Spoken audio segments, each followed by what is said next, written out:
Hi, this is Naroki5. I am going to be doing this until I die or I find something better to do. So please help me achieve this personal and, I think, noble objective by contributing to my Patreon or Subscribe Star. Link is down below. Every little bit helps. Thank you very much.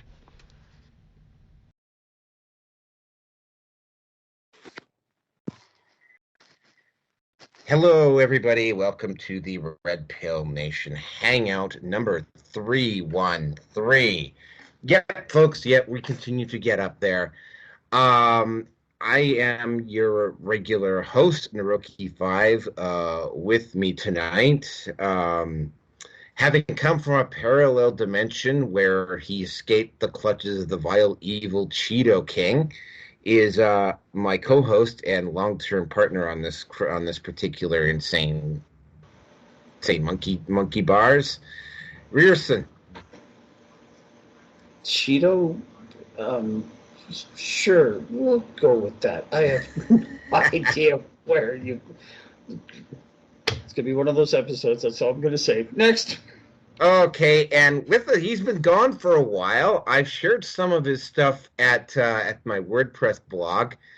Bill the Butcher. Bill, introduce yourself.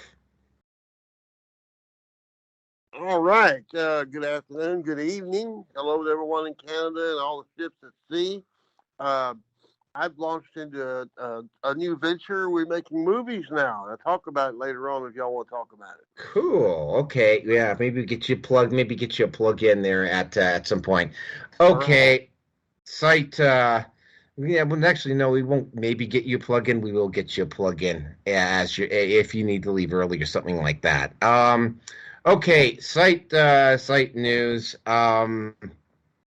And given that my employment status recently changed, strangely enough, for the better, I actually have some downtime right now, which means that upon doing some personal reflection, that issue that I was talking about at the start of the year about getting myself up at Spotify, iTunes, etc., etc., etc., even though I don't have some disposable income, I think it might actually be time for me to move myself over there.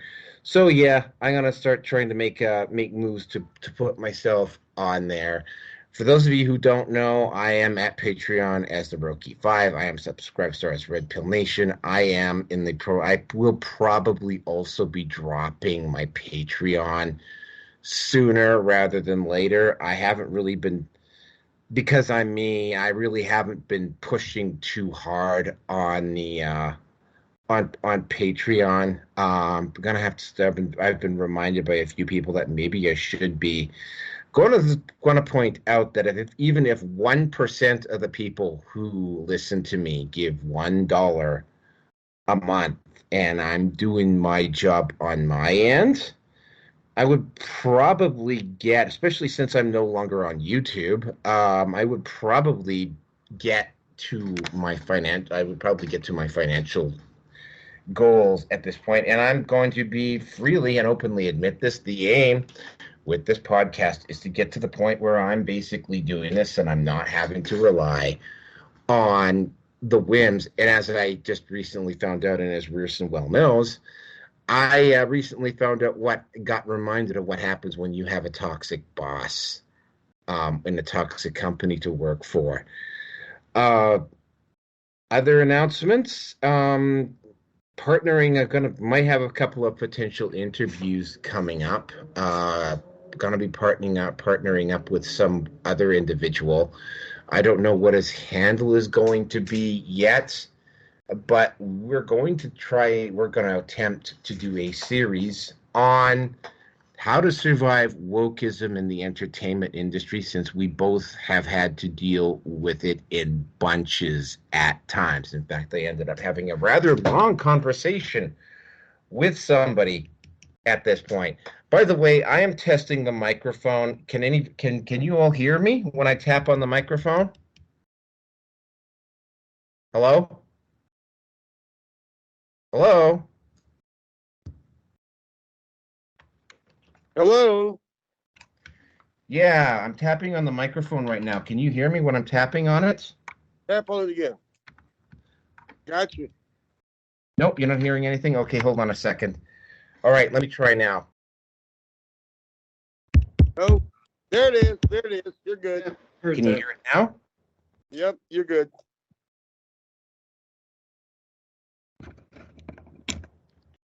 Hello? Nope, it's working, man. You could hear me. All right, there we go. Now I got the microphone set up properly. For some strange reason, I wasn't listening to that properly. So yeah, you'll excuse me. Yes, the microphone, the new microphone, the one that replaces the one I got stolen.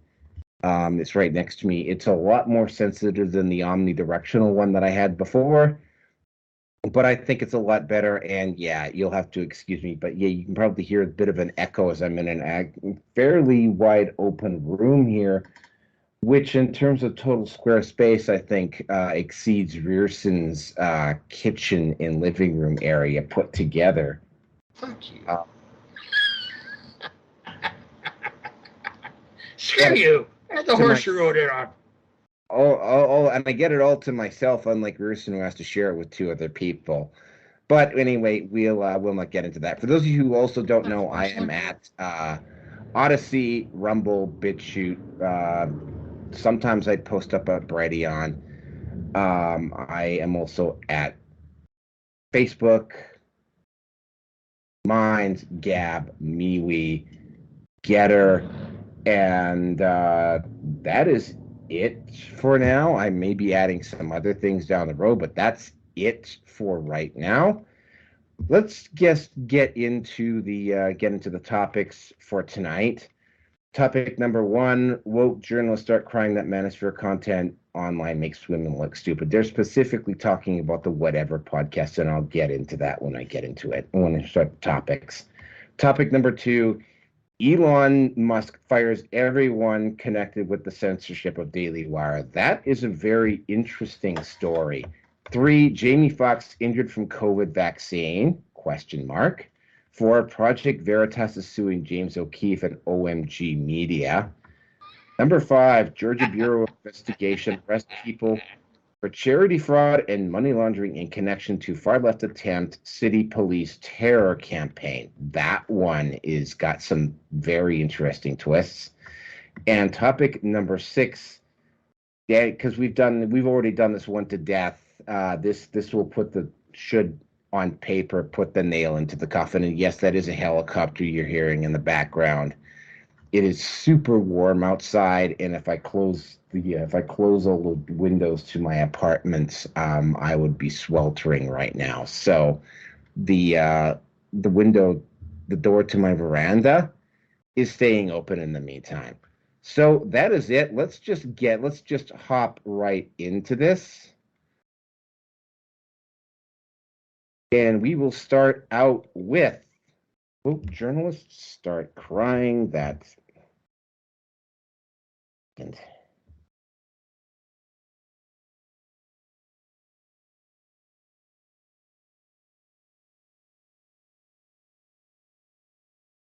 Are you still there, man? Oh, you're typing. Okay. yeah, hold on a second here. There we go. All right. So the Whatever podcast. Now, the Whatever podcast. And I mean, again, right? Like, I've never really watched the Whatever podcast. Just like I usually don't watch Fresh and Fit. More because their style of approach really doesn't appeal to me in terms of Manosphere content, as opposed to, say, Rollo Tomasi or Donovan Sharp, or even to, well, actually, I really don't listen to Andrew Tate stuff all that much either. Mostly because, yeah, I'm not gonna get into slagging Andrew Tate. But yeah, the Whatever podcast, though, is even more so than Fresh and Fit. What they like to do and what their MO is that they will get these super hot Instagram models who will come on the show and they will start talking about manosphere issues, and these super hot Instagram models will, with almost consistent regularity, say stuff that makes them look stupid, that make women in general look stupid, definitely make feminism look stupid, and more or less give you a real solid grasp about how little time most women regard the manosphere to a great degree.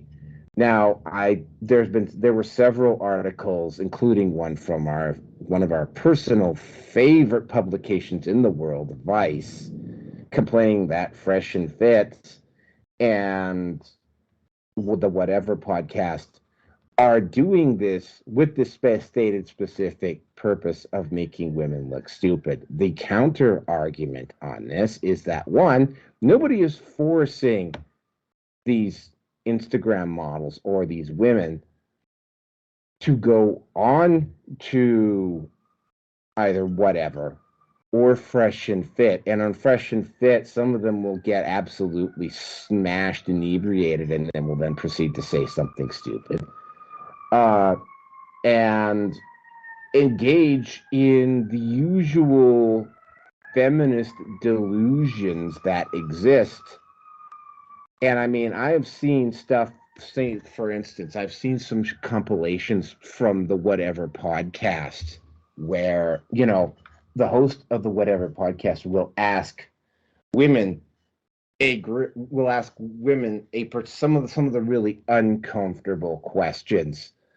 One of the moments that really stands out for me was when he was asking specifically, and this was I believe a specific issue where it was like basically, any interaction that a man has with a woman in this current culture, specifically in the West right now, effectively hands a woman a loaded gun. I don't remember the specific wording, but that's what I remember, and it was like, the women that were on that particular panel all went silent. And when one woman did answer up, it was an attempt to make the host look bad. But again, right, you see these women continuously make really dumb statements. And if you don't know what I'm regarding to in terms of dumb statements, just go over to YouTube or I am never getting a TikTok. So go over to TikTok and look at, this is like an ongoing regular basis. And given where the manosphere has gone in the last few months, where it's beginning, well, actually it has been for the last few months now. It's no longer just an online thing. When I run into guys and I start talking to guys, other men out in public, and I start discussing these issues with other men in public, I'm surprised how many guys out there actually are aware of the issues that men are facing now. And they're also very much aware that the mainstream media is doing everything to downplay this issue for the most part. There are some exceptions, but for the most part, they're attempting to downplay the criticality of this particular issue. We've also seen conservatives attempt to slough off some of the, probably I would say, more conservative-friendly talking points about the manosphere without, of course, actually acknowledging the manosphere. The whole thing is, though, and this is the ultimate thing about this. Nobody forced these women to go on to either Fresh and Fit or the Whatever podcast. There is nothing preventing some of these women from doing some research on Fresh and Fit and the Whatever podcast and seeing what's going on, so they would at least be able to go onto that show and have a somewhat informed opinion, but they almost never do. And the mainstream media is now, it's gotten to the point now because whatever and Fresh and Fit. Fresh and Fit, by the way, is now the well, I mean, Kevin Samuels was the big guy, but the Whatever podcast has now, it's got something like 4 million viewers on it. I mean, it just came out of nowhere. Like the Whatever podcast is the biggest podcast on TV. On in the Manosphere at this point, like it is surpassed even individuals like Ethan Klein, etc. Like even some of the more, like it's gotten to the point now where it's starting to get attention. Now, is it going to get canceled at some point? I'm guessing it is. Here's the catch-22, and I almost considered adding this in as an issue tonight. YouTube has got a bit of a dilemma on their hands, right? Like if they start, like they're starting to find, YouTube is discovered the hard way that when they boot people off their platform now, they're not actually shutting anyone up. So, and Twitter's not going to remove Whatever or Fresh and Fit off their roster. Rumble, Odyssey, BitChute, MGTOW. Oh, by the way, I'm also at MGTOW TV. None of those streaming platforms are going to remove their stuff. Twitch maybe, but I mean, I think Twitch has got problems of its own to deal with right now. In fact, there might even be a topic for 314 around Twitch again. But I mean, ultimately, what it comes down to is the simple fact that, it's not a conspiracy on the part of the Whatever podcast or Fresh and Fit to make these women look dumb. These women are making these brain dead, stupid statements of their own accord, right? I mean, the guy in the Whatever and the two hosts of Fresh and Fit might be angling them in that direction, kind of almost like what Jerry Springer used to do. But, they're being stupid of their own accord. And I'm also going to point out, and this is something that the Quarterly pointed out about both Whatever and a Fresh and Fit, is that the Jerry Springer show was never hurting for people to come onto its show. And since Rusin always goes last, Bill, you can, the floor is yours.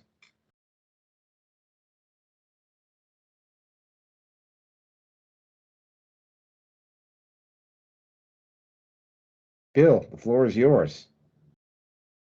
I'm here. It took me a minute to click in. I'm having trouble seeing that little button. Glad you opened this subject, by the way. Wokeism. Manosphere is a new word to me, but I know what it means, so I don't have to worry about that. I mentioned the movie thing, and I'm not going to promote a movie right now, but I'll tell you, one of the main things that we are battling out of Austin is the woke culture, okay? We're into families, normalcy, regular things, stuff like that. And we hit this resistance, but it's not doing them any good because of the nature of the kind of films that we're making. And me and Vic Quinton, who are the originators of Whit and Whittier Films Limited or Incorporated or whatever it is, pop that open. Yes, sir. I'm getting a British coffee. Anyway, we're attacking this with both hands, and me and Vic are really just a couple of cowboys from Austin. I'm a joke writer, went to Nashville. He was a bull rider and rodeo and went into business when he fell on by a bull 3 times. So we think very literally, and when you start hitting us with this wokeism stuff, with men wanting to be women and women wanting to be men and all that kind of stuff, we hit it with both feet. And we're not politically correct. We're not rude. We're from Austin with a tremendous gay population that everybody gets along and everything. But we're very upfront about the way things really are, and we're getting results. We're getting results from the general population, and we're getting results from people who like our movies, who like what we're doing, and that includes Canada, Alberta especially. Yay, Alberta. The biggest state in Texas. Yeah, but it's really, really, really great what we're getting up in Canada and what we're getting across the United States with fighting wokeism. Wokeism is a lie. I wrote an article yesterday that was released today that wokeism is just a modern heresy, is what it is. It's purporting to be doing away with all things old that were a mistake and replacing it with ideas that everybody's woke up, and that is a lie. It's doing away with humanity. And I'll just use one thing out of one movie that the way we did in the movie Kylie that we're just released. Girl comes from the future, and she's from 10,000 years in the future. She comes back to Austin, and she's researching something, and she cannot tell the guy that's helping her what it is. And toward the end of the movie, when she goes back into the portal to go back to her time, he says, what were you doing here? What were you looking for? And she said, I'm an anthropologist and a linguist. I was looking for a word that we don't understand. And he said, well, what in the world was the word? She said, love. We don't have that anymore. We're not allowed. She was born in a test tube. She never knew her mother and father. There's no human feeling. There's no human interaction, nothing. And that, gentlemen, is the destination of wokeism. And I yield the floor at this point. Thank you for the moment. Thank you. Rearson, you're up. We've had someone just jump in.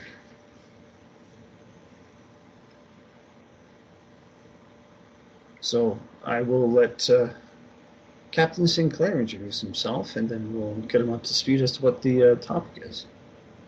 Yeah, it's actually Jaffe, the captain, allows me to commandeer his account every time we go live here through Skype. So thanks for that, Rearson. Just a quick reminder, we are going to be having our 300th Friday night Pirate Radio podcast episode coming up this Friday evening, 8 p.m. Pacific Standard Time, 11 out on the East Coast. For anyone who's interested, pretty much open house, open format, open lines. So anything, more retrospective kind of approach, looking back also to the future as well. So yeah, what is the topic? What are we discussing at present exactly? We have woke journalists start crying that Manosphere content online makes women look stupid. This was more of the whatever podcast, and to some degree or another, as Nervi had mentioned with his time there. Mm-hmm. What sort of content makes women look stupid? Okay, we're talking specifically here about Fresh and Fits and the Whatever podcast. Well, in particular. Yeah, well, I'll save my piece then and let you guys fly at it. Just lend an ear to what this more fully entails. Okay, Rearson, you're up. Okay. Sorry. Okay.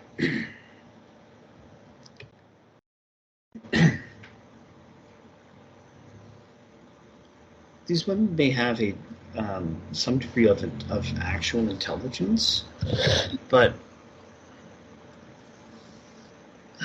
all I'm going to say, the only thing I can say is clearly they are living in their own bubble and not aware of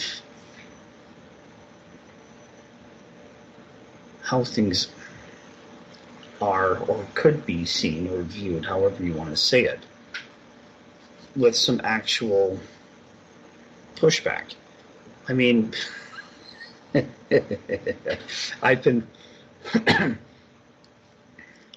It's kind of funny that,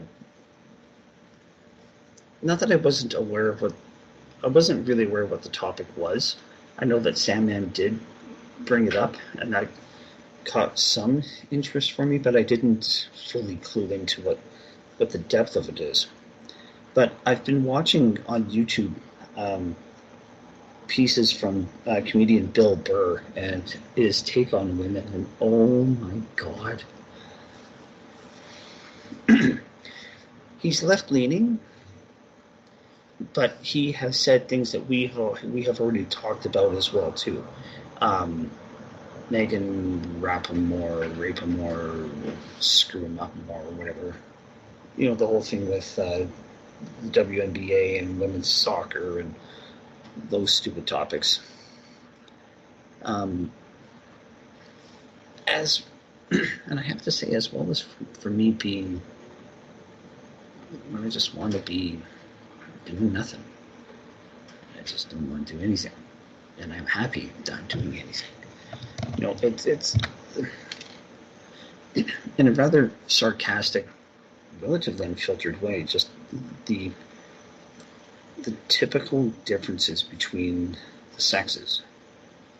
And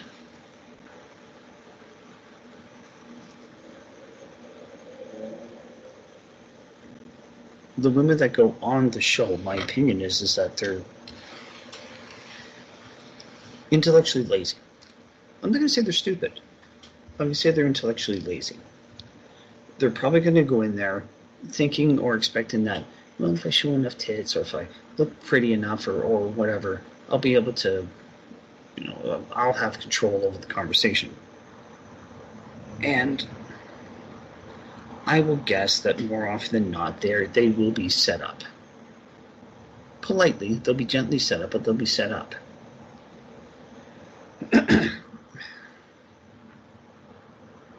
And I'll have to kind of go back to Terrence Popp referring back to women basically being elevated from the age of 18, 17, maybe even 16, that you can do no wrong. You are what society wants. We will give you everything you need. And you don't have to work for it. There we go. Like, these are women that don't really have to work for very much. There was one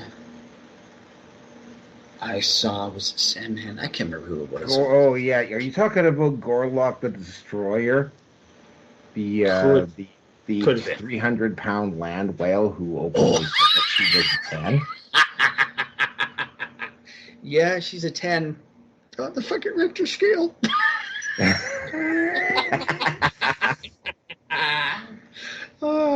Folks, as we have said time and time again, standards. What standards? We have none. Oh my God. Yeah, that one. Oh. Just. Oh. If ever there was a reason to consider going gay, Gorlock would be the reason. Or more women like her that have the opinion that, well, I'm a lot better than what you think. Yeah, maybe if we could actually see what the person inside of you actually is, to have that actually manifest rather than what's the physical of what we see. I know that sounds stupid, but anyway, my apologies. Sorry, ladies. We're guys. More often than not, a hot woman will get our attention, and if we're unwise to the devious ways of women, we will be enthralled and we'll end up being simps. Totally simped out. And that's what they want. That's what they enjoy. Or at least enough of them anyway. Hey, so, what is this? I got to jump in here for a second. I keep hearing this term. It's been around for a while. What simp? What does it mean exactly? Like simple, like a little puppy dog? I'll cover this one. A simp is a guy who, at least by my to my knowledge, a simp is an individual who will go out every single principle that they've got on even the slightest remotest chance of getting female validation. Okay, so it's another way of saying pussy whipped. Basically, yeah. Right. That works. Yep. Let's cut to the chase here. Let's call it what it is. I mean, I've done a video one time about a guy who spent $10,000 to meet his OnlyFans girl, and all he got, and this is no word of a lie, $10,000 for a hug. That's it. A hug. Yeah, hug, handshake, maybe a little autograph signing, or Jesus. And then of course, right, she immediately goes off with her boyfriend to a vacation to Mexico with the money that he spent on her for a hug. Let me emphasize this again. A hug. He traveled. Did he travel to meet her? He traveled to meet her. I mean, I'm not like I say, I'm not endorsing getting prostitutes or anything like that. But you know what? For the kind of money he spent, he could have gone to Vegas and gotten himself an incredibly high, actually multiple high-end escorts. He could have had the porn star experience on at least 4 occasions, at least. Oh, he could have had the porn star experience like for an entire week on $10,000 and still had money left over. Oh my God! No, well. So yeah. All right, thank you. That's okay. That's not pussy whip. That's being cunt struck. That's what that is. Anyway.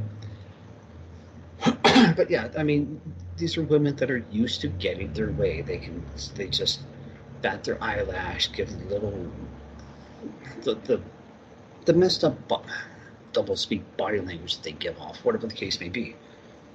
But to have them out of their element, I would probably say that's about the best way to do it. Neutral, and in neutral territory, but no. They're in the studio but good. I mean, it's about time that we start to actually hear from the horses' mouths or the bitches' mouths what they're actually like, what they're actually thinking. I mean, content like this is something that I want to eventually expose my son to, so he can at least be aware of the minefield that I'm going to try to discourage him, but within the social minefield that he'll be navigating by himself. This is such bullshit. I just looked it up. Simp is an internet slang term describing someone who shows excess of sympathy and attention toward another person, blah, blah, blah. Okay, it's not, it may be an internet slang term, but it's a lot more than that, too. And this is the Orwellian bullshit, how we get, they fuck with people's perceptions and understanding through Wikipedia. It's locked down, of course, because this is such an important term. Wikipedia. Oh, of course. Yeah, Wikipedia. but here's the thing. I listened to Groucho Marx's "You Bet Your Life" game. The game show that went back to started in the late 40s, I guess, and he was using that term on his show back then. For Christ's sakes! So to say it's an internet slang term is very, it's like, and it's locked down. So good luck getting this updated or changed. That term has been around for a long while, obviously. No, so I'd like to know the origins, and it goes back a long ways, clearly, a lot more than just the internet. What a load of horse shit. This really pisses me off. Atypical. Just out of curiosity, is it spelled SYMP? I know you could spell it that way just because you felt like it, I suppose. Why not? Well, yeah. Or it's SIMP. Simple, short for simpleton, like a dummy. That right? Actually makes that's a better way to put it. Yeah. You're a mark. You're a mark. You're a sucker. Yeah.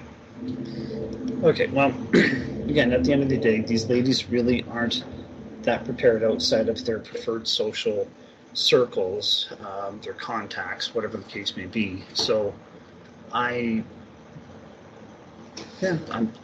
happy to see that this is starting to scare the shit out of the other side, and It's only a matter of time until more and more shit starts to hit the fan, at least in terms of the social environments that we're in, at least for the time being. So, Jeff, if you want to jump in on this one, go ahead. If not.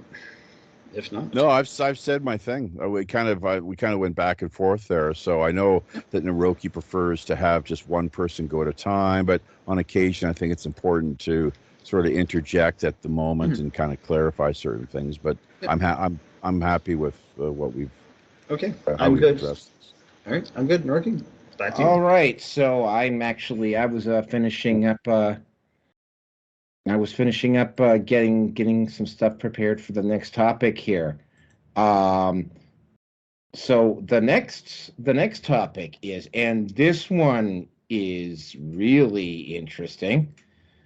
Now, you all remember the Ella Irwin, Eliza Blue situation from just a few months ago, where Ella Irwin took down multiple accounts that were exposing what ended up being a fraud and a grifter by the name of Eliza Blue.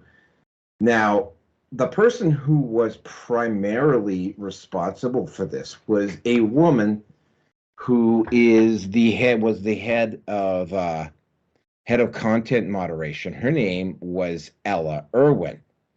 Now, Ella Irwin, the first time she did this, she kind of got away with it, right? But what ended up happening is that Elon Musk had to step in and overrule Ella Irwin on this. And guys like the Quartering and Brittany Venti, et cetera, they all got their accounts restored.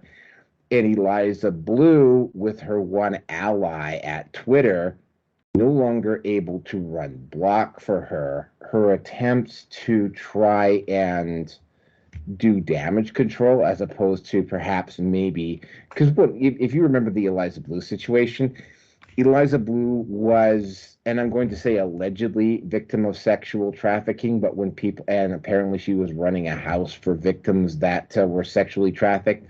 When somebody actually started doing some digging on it, they couldn't find anything about her. When this was broadcast on Twitter, Eliza Blue apparently still had some contacts at Twitter, and she got most of this content taken down, which only resulted in the Streisand effect, and it only made it worse. Eventually, Ella Irwin over at Twitter, who literally made this is going back to the old Twitter, right? She was like literally making excuses for what she did that didn't hold up. Now, this would have been the end of it at Twitter, but it wasn't, and she got overruled. This current situation is that the Daily Wire has got a deal in place with Twitter. Among those things is that Twitter is entering the video streaming portion of the market, along with YouTube, and I think their intent. I mean, this kind of goes into Elon Musk's long-term plan to kind of turn Twitter into like almost an everything social media site. But among the things that she did with Daily Wire is that she agreed with his agreement with Daily Wire is that the Daily Wire was going to post up Matt Walsh's movie, What is a Woman, on Twitter. Now, the moment they did that, the same content, Ella Irwin, the same head of content moderation that had pulled this stuff and had run block for Eliza Blue, went and started pulling this, oh, well, it's disrespectful to transgender people, and he's like he uses incorrect pronouns, and we respect pronouns here, and all of the usual woke content. Now, Elon Musk's first impression, and I'm guessing Ella Irwin got to him first. Elon Musk appeared to, at the start, be on Ella Irwin's side. Fortunately, I'm thinking at this point, and I'm still not completely sold on Elon Musk, but what ended up happening is that I think Elon Musk has very smartly developed alt lines of communication to him so that, people inside his own company, if they attempt to lie to him, he will find out about it. And that is exactly what happened. I believe Ella Irwin indirectly suggested that Elon had been kind of like in the room when they made this decision, and that Elon Musk was perfectly okay with the decision. Now, whether he was or not, and whether he decided to turn coat because he saw the move was the tide was going against him or not, or whatever. But Ella Irwin, head of content moderation over at Twitter, is now gone. Now, we have covered Twitter before, and Kelso has mentioned, and this is going to be an ongoing. I think it's going to be an ongoing issue with Twitter for the next 6 to 18 months. The wokesters inside of Twitter, which made up the overwhelming majority of the staff at Twitter, put in so many algorithms and so much junk that, like, for instance, like when we get to the Alberta election, I'll cover this a lot more closely. If you had looked at the Twitter feed in regards to the Alberta election, you would have been under the impression that almost like the NDP had it in the bag, right? It wasn't, again, unlike before. I mean, when the NDP and the people supporting the NDP appeared at the top of my feed, when you went into the responses weren't all happy and joyous and in yay NDP and whatever, but that's what happened. So, Elon Musk has got a lot of stuff on his plate, which is why including, by the way, attempting to get some commercial sponsors back to Twitter, which is why he hired the CEO that he did. That's right. I think that's mostly to reattract commercial sponsors. Money. Yeah, mm-hmm. And well, of course, he is a businessman, right? And it's like, if the CEO steps over the line, Elon Musk will quite happily step in and overrule her, right? So, I mean, this new CEO is on a very tight leash. That's my suspicion. The fact that the fact it took Ella Irwin actually lying about the situation for Elon Musk to get her to leave. But yeah. I'm sorry. This is I'm multitasking at the moment. This is the individual who stepped down, resigned in the last week. Ella Irwin was the one who basically blocked removed What is a Woman from Twitter, even though Elon Musk, when he was CEO of Twitter and the Daily Wire, had a contractual agreement that they would air this. She was the head, her position was head of content moderation. Safety. Oh, yeah. Here we go. Twitter's head of trust and safety says she has resigned. There we go. Yeah, to give you an idea of who it was that was in there before Ella Irwin, you might remember this name, Yoel Roth, the guy who came out in favor of pedophilia, etc., and it got really roasted at that congressional hearing. I especially liked it when Marjorie Taylor Greene was like literally wagging her finger at him. And he was the former head of trust and safety. That was Yoel Roth. Yoel Roth was the hypocrite that was blocking right-wing content on Twitter, but was happily, willfully, and gleefully allowing pedophilic content. So that's trustworthy and safe enough for him to, Well, fortunately, that's one of the first things that. Yeah, it was one of the first. But again, right, I mean, to quote Kelso here, because Kelso said it perfectly, and I have to agree with him, it's going to take several months to root out everybody inside Twitter who is doing this, right? And again, it's my personal opinion that that new wokester globalist CEO is on a ridiculously tight leash, and if she strays from that leash, she will get yanked. Now, She's there mostly just to oversee, you think, the business end of things, correct? yeah, Bottom yeah, line. to reattract customers Yeah, and I think it was a advertising back smart to move. Twitter. Yeah, People that's a freaked good. out, but immediately I realized like, it's exactly what you said. It's he's a businessman. Yep. So and this whole thing, it's interesting. The catchphrase, freedom of speech does not necessarily mean freedom of reach. That's why outfits such as ours, it's so challenging to grow and to pick up more of an audience via Twitter, because we're just not getting the reach that and the kind of promotion that others are. I guess it's kind of a pay to play as well too. Let's not kid ourselves. Same as Minds or Facebook have integrated this kind of approach and philosophy as well. Formula. God only knows how fair and balanced the whole thing is. We hear so often about net neutrality. Just makes me want to pop chuck, of course, because of it's just a lot of empty platitudes and lip service, but so much it seems, pay to play. And the more that you would presume, the more that you invest and fork over to these outfits, the more that you'll be promoted.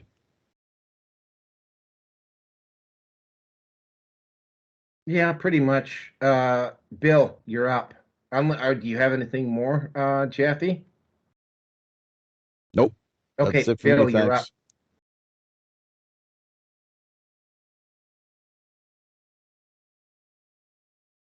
Butcher Bill, sleep at the wheel.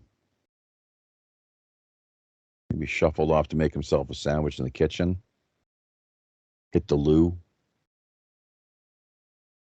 Fumbling around trying to find. There I am.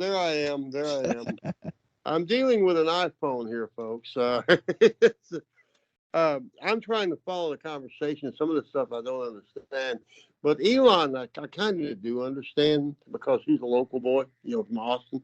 And we were trying to work with him on our project, and he's too busy. Not his fault. He's just too busy. I don't know this lady that y'all are talking about, but this thing about the pedophilia thing, I know that quite well.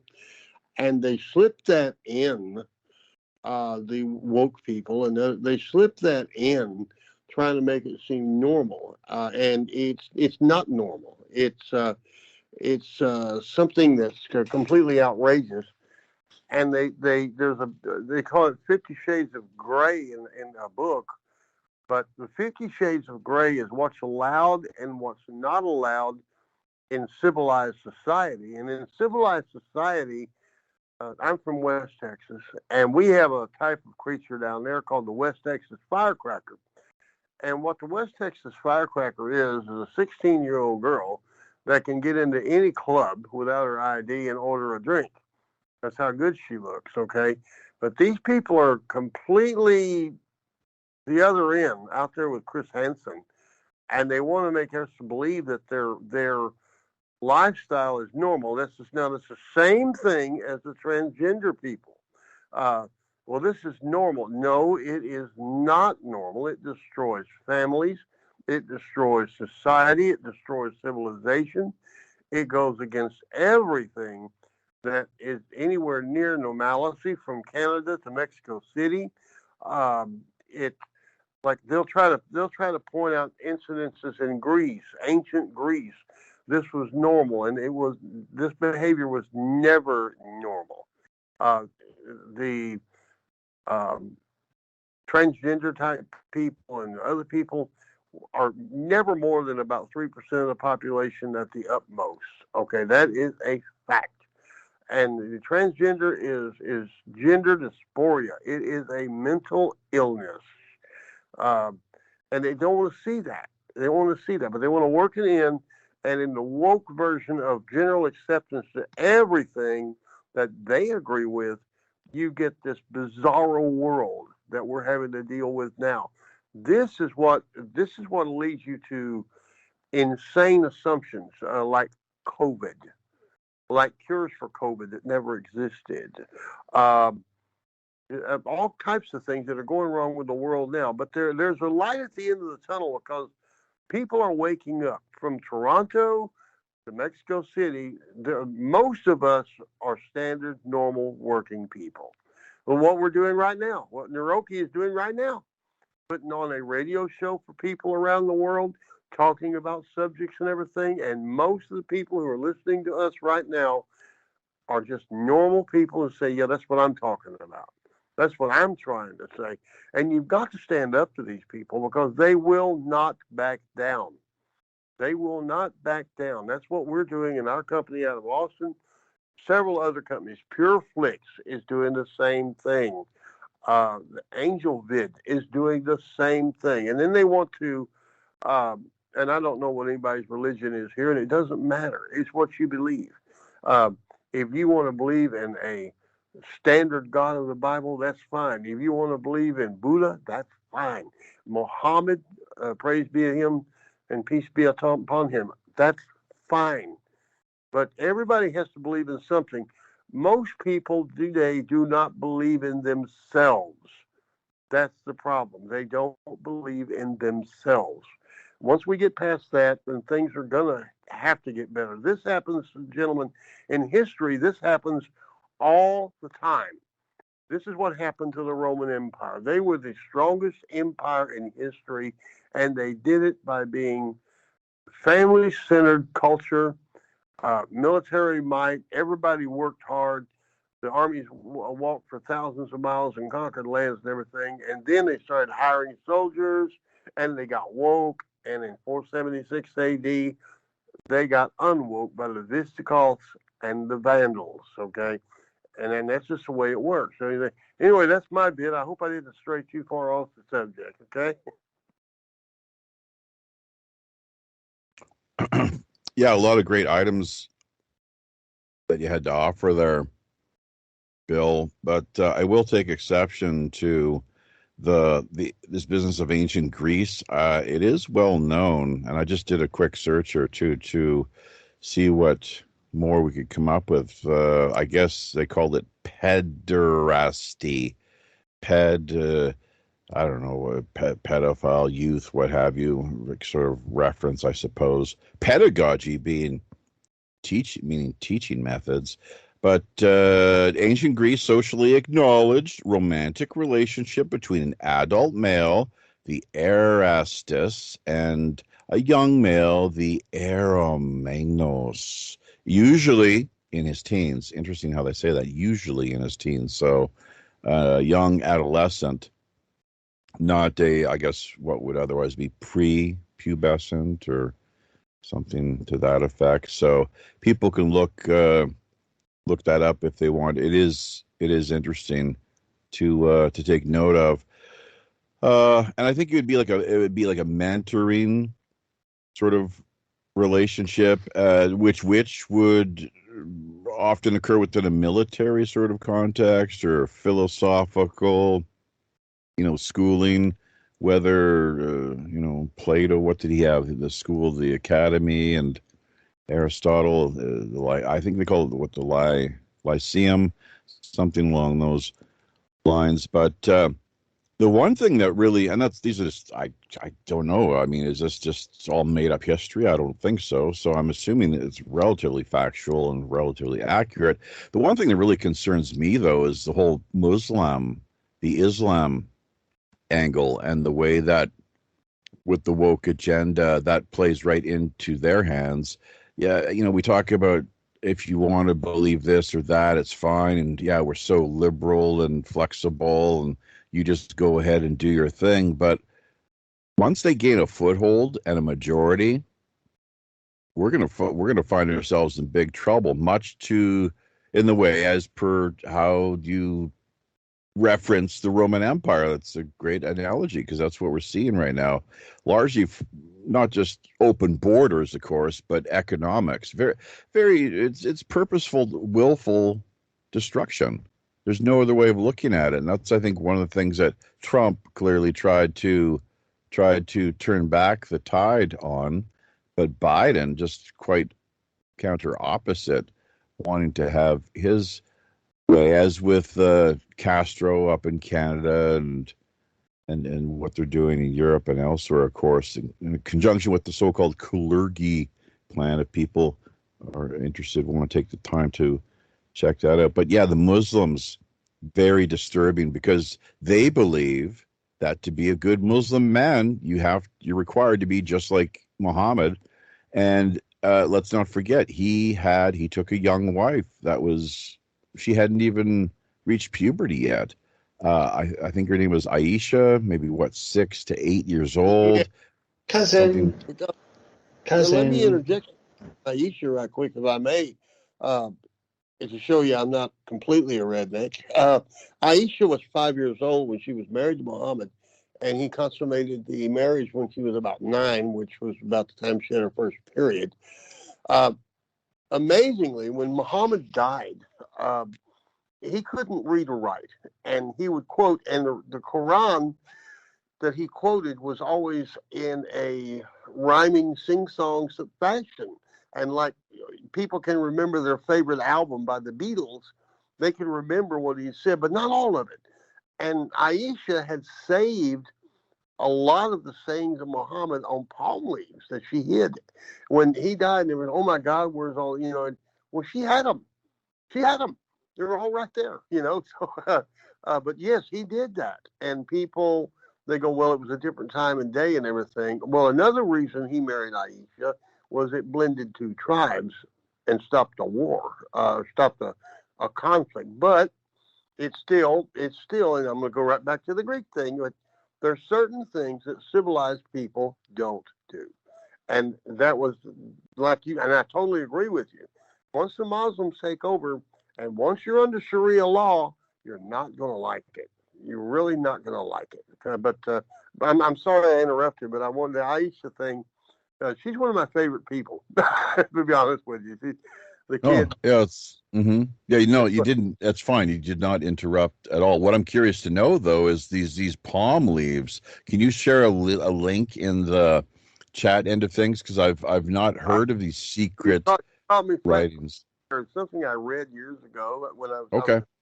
It's something I read, but I did read it, and I can't remember the name of the first lieutenant or whatever. When Muhammad died, is Alberta. I can't remember his Arab name, but he was charged out of the tent and jumped up and said, "I will slay the first man that ever said the prophet died." And Aisha was the calming voice. Now she wasn't 9 years old then; she was older. Fatima was another one, and she died. She was the old lady, the old real estate tycoon, wasn't she? The old rich lady. Well, in religions, when you get into religions, like for instance, and I'm not plugging movies here, folks. I'm just using examples. We're doing our next movie is called Carla, and Carla is about a Mormon girl who was going to go on mission and gets gang raped, and she goes on a vendetta because she's trained to be a Danite.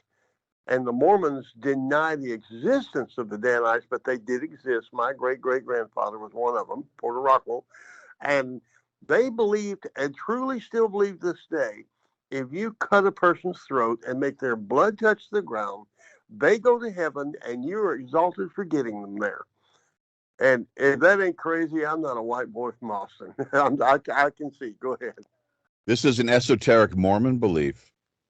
Yes, it is. How about that? Well, you're probably well aware that Mormonism constitutes a form of crypto Freemasonry. It's not that hidden. If you go to Salt Lake City and you go to the temple and you look up at the eave up there, you'll see all the Masonic symbols going all the way around it. And that's why Joseph Smith was killed, is because he incorporated the Masonic rituals into the temple and told the Masonic secrets by doing that. And the men that killed him were Masons. Yeah, I heard about that. Yeah, Jim Mars reported on that back in the day, among others. So thank you.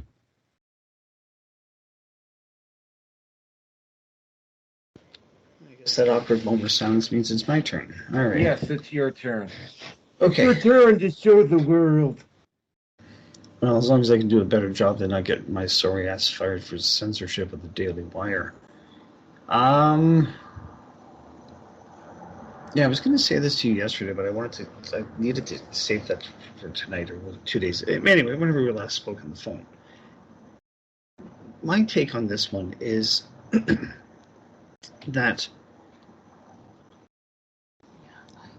I mean, it's quite possible, quite likely, or it is entirely possible, I don't know, that Musk was probably aware that something like this was going to happen, or maybe he did have some inside baseball on this woman within Twitter.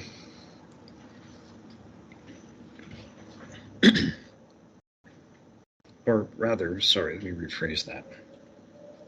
I think it's entirely possible and highly probable that he was waiting for something like this to happen, period. Doesn't matter who it was or what it would be. But if it's basically against his stand on free speech, well, I've already cleaned out house. I already got rid of enough people as it was.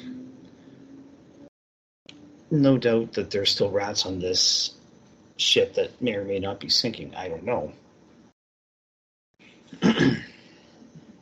I see this as kind of a power move to tell anybody that has this kind of a hidden agenda.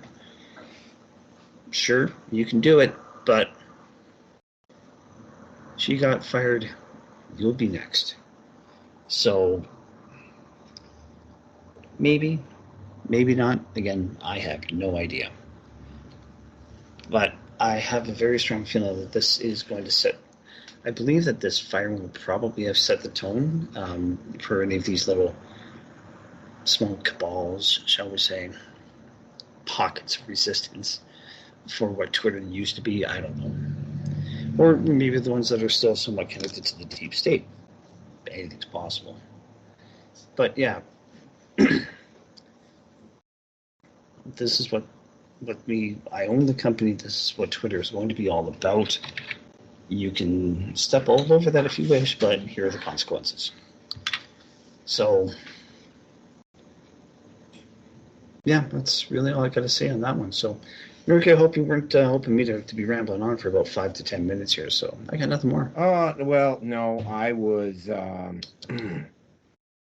I'm just getting myself up to date on topic number 3, which we'll start out with here right away as soon as I finish timestamping this one. Hold on a second here.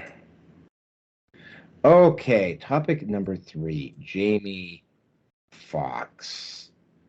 Okay, Jamie Foxx, and I have to throw in the word allegedly here because, again, right, people are being very tight-lipped about this, much like when any celebrity dies of mysterious circumstances.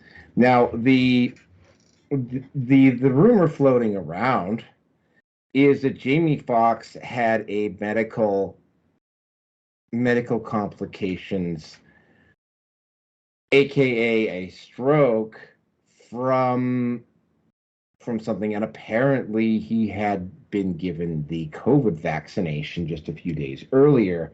So, given the track record of the COVID vaccination, it's not a big surprise that people are putting 2 and 2 together and are coming up to the conclusion that it was probably the COVID vaccination. Now, again, right, it depends on what you're looking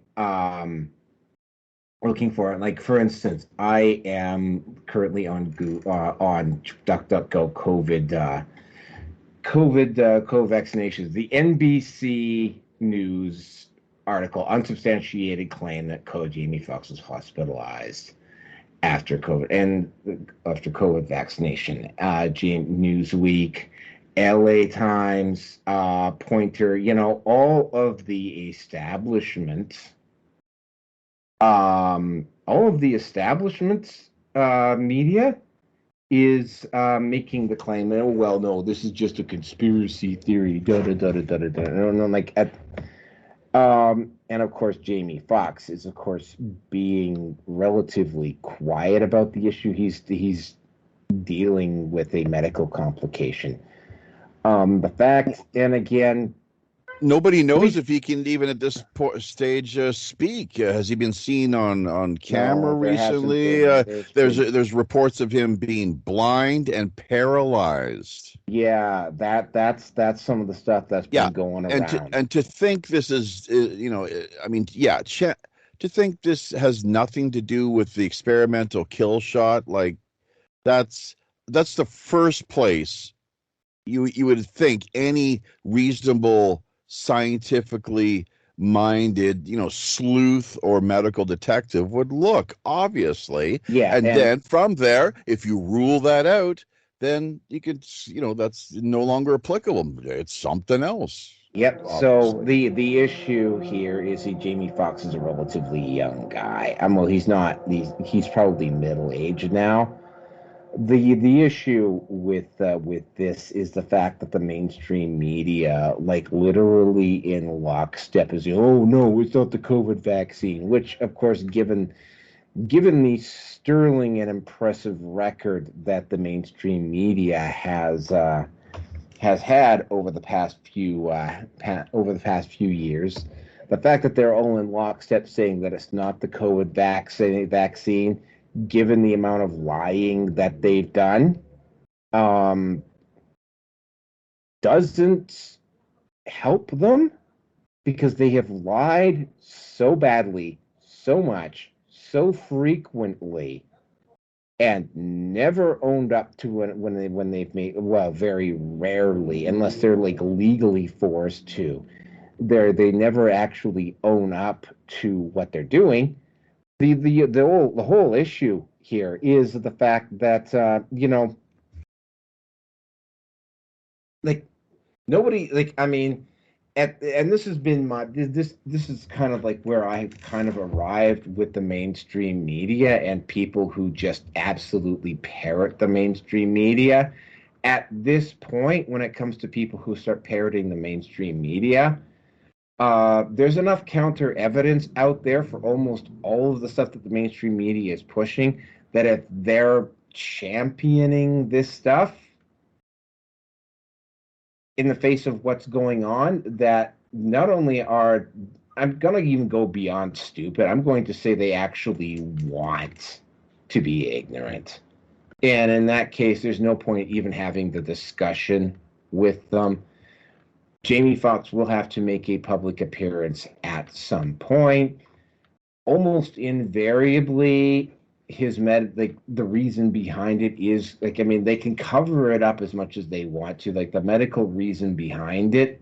Like, they could say one thing in the mainstream media, but the only problem is that the mainstream media is no longer the sole arbiter of opinion anymore, right? So if it is because of COVID, there will be other stuff that will show up. And it's sort of like, yeah, you can hide most of it, but what you can't hide all of it. You can't hide all of the effects, right? Because there's already a documented track record of people who have had an adverse reaction to the vaccine. And if he exhibits any of those traits down the line, again, like, the mainstream media can say whatever the hell it wants to say. I mean, people are going to see it live for themselves. And it's like, he is going to have to make a public appearance at some point. So, Jeffy, do you have anything else that you need to say about this topic? I don't believe so. That's about the extent of things. I'm rather, it's no surprise that established media would be parroting in lockstep. They routinely have all of the PC talking points pre-prepared and scripted. That's why they've got their teleprompters out there in front of them.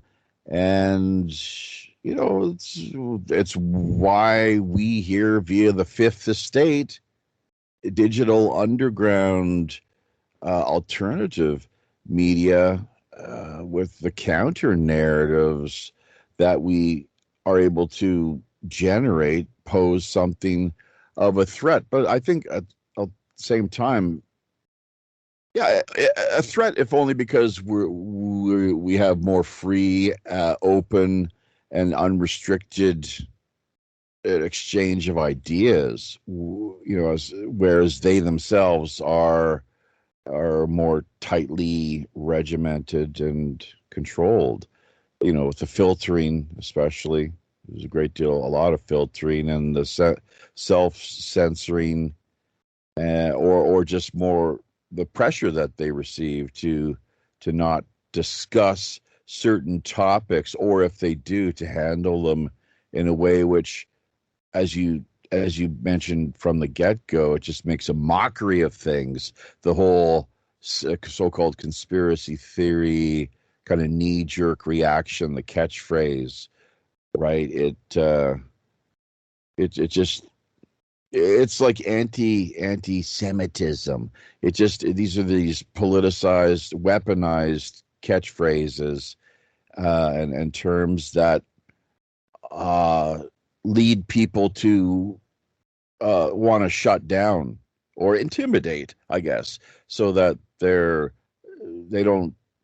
they no longer have the courage, I guess, to challenge or to think outside the box. And it's just the thing with Jamie Foxx, as with so many, my God, there's been countless people. Look at Justin Bieber and his young wife. She's in her early 20s, mid 20s. And he picked up, it wasn't Bell's palsy? I think it was something a little different, but had facial paralysis, which she could, in fact, still be suffering from. She had a stroke herself. There was no hiding that. And she did return from the hospital a short time after. I'm not sure if she spent a couple days in the hospital or not, but clearly, yeah, Fox's medical condition does seem to be a lot more serious, and it's interesting that there would not be more transparency. There's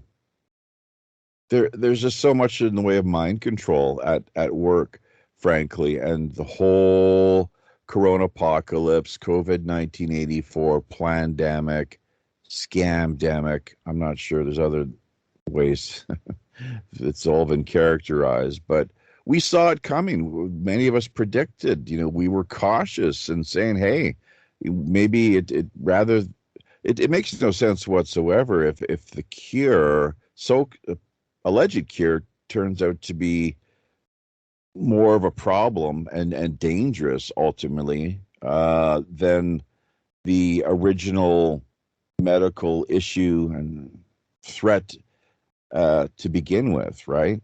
So that's a problem. That's a major problem where what we saw, and the way that this is a clear violation of the Nuremberg Code with the right to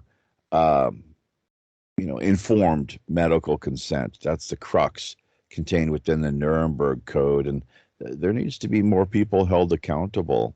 So we'll see what more comes of this, but I think more people are waking up and they're realizing that they were hoodwinked, essentially. So God only knows how many more people are going to be going to an early grave because of what they've submitted to. I can just, it's terrible to imagine. We'll see. Okay, there's going to be more. Yeah, there's going to be a lot more problems, unfortunately. I will predict. All right, I am going to bring up a topic from a podcast from Macroaggressions called "Where Did All the People Go?" Sounds like Wilbur wants to jump in. Yeah, Wilbur, go ahead. I wanted to. I don't want to leave this COVID thing yet because I've got a lot to say. Now you're on something I know about. When I worked for Steve Jobs years ago, when I worked at Apple, I learned troubleshooting from a frontline position. And the first thing you learn in troubleshooting in a computer company is you ask the question, when was the last time your computer worked properly? Okay, and when it has stopped working properly, and what did you do between those two events? And they would always argue, oh, well, I put Microsoft money in there, but it had nothing to no. Was it working properly? You put Microsoft money in it, and now it's not working. Okay, that tells me right away that was the problem. What they do with this COVID thing is as simple as this. With Mr. Fox's troubles and Mr. Beaver's troubles and his wife and all that, okay, when's the last time Mr. Foxx was working properly? Well, he was making a movie. He's a middle-aged man running around being healthy and happy and making tons of money. And then all of a sudden, we really haven't seen him in public. And from what we hear, he's sitting in the corner, drooling on his shirt and saying "mama" a lot. Well, what happened between now and then? Well, he took the COVID shot, but that had nothing to do with it. That's absolutely, and all the media jumps on that had nothing to do with it. That is like saying, when was John F. Kennedy working properly? Well, when he landed at the airport at Love Field, he was on his way to lunch at the trademark and everything. And before he got there, that's when everything went wrong. Well, what happened between Love Field and the trademark? Well, Lee Harvey Oswald blew his brains out, but that had nothing to do with it. See how that works? The other thing is, when here in Tennessee, I've got 3 states I live at: Tennessee, Salt Lake, and Austin. I'm in the one in Tennessee right now. Here in Tennessee, the restrictions were lifted and everything, and all the kids were going back to school. The big fear was, oh my God, when those kids get in school, it's going to be over. They're going to get this germ, and they're going to take it home, and they're going to kill grandma and the pets and everybody else, and blah, blah, blah. Well, all the kids went back to school, and nothing happened, except they developed herd immunity, and they brought it home, and we didn't have it anymore. And these people that developed this so-called vaccine, this RNA, whatever vaccine, it's not a vaccine. It is not like back in the polio days when Mr. Salk took dead or weakened polio germs and he made a vaccine that would key your body up to fight it if you got it. I had polio when I was 3 years old, okay? It's not like that. And another thing is the standard. The vetting did not occur in less than a year, in less than 8 months. Oh, we got a vaccine now. No, you don't. No, you don't.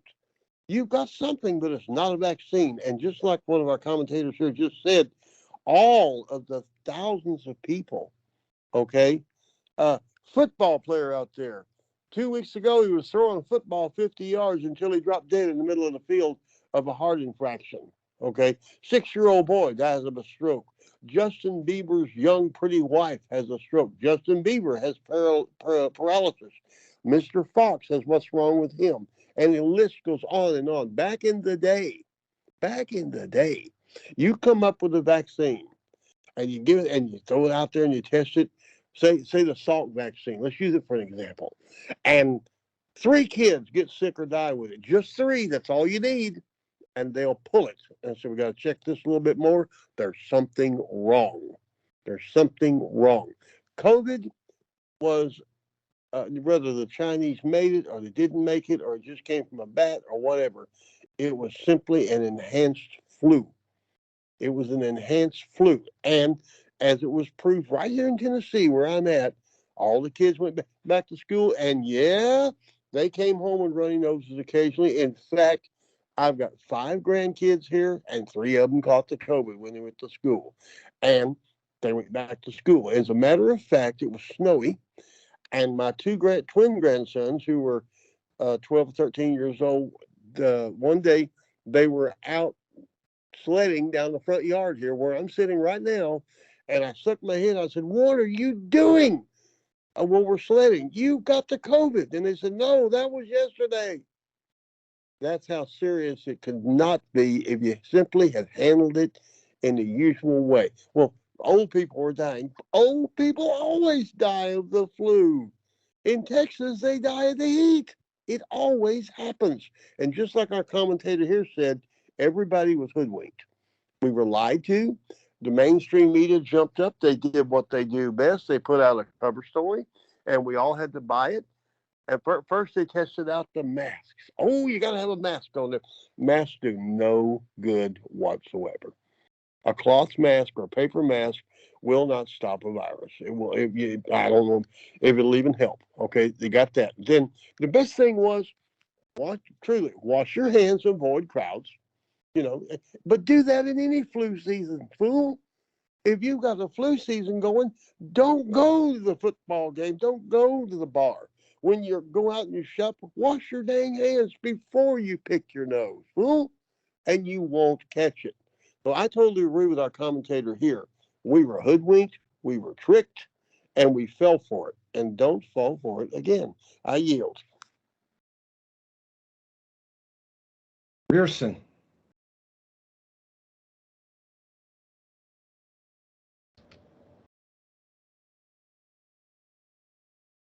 Well, hang on, but just quickly before he jumps in there, I'm just going to add that take a look at the chat box commentary end of things. I've added a couple links, including this business of sad sudden adult death syndrome.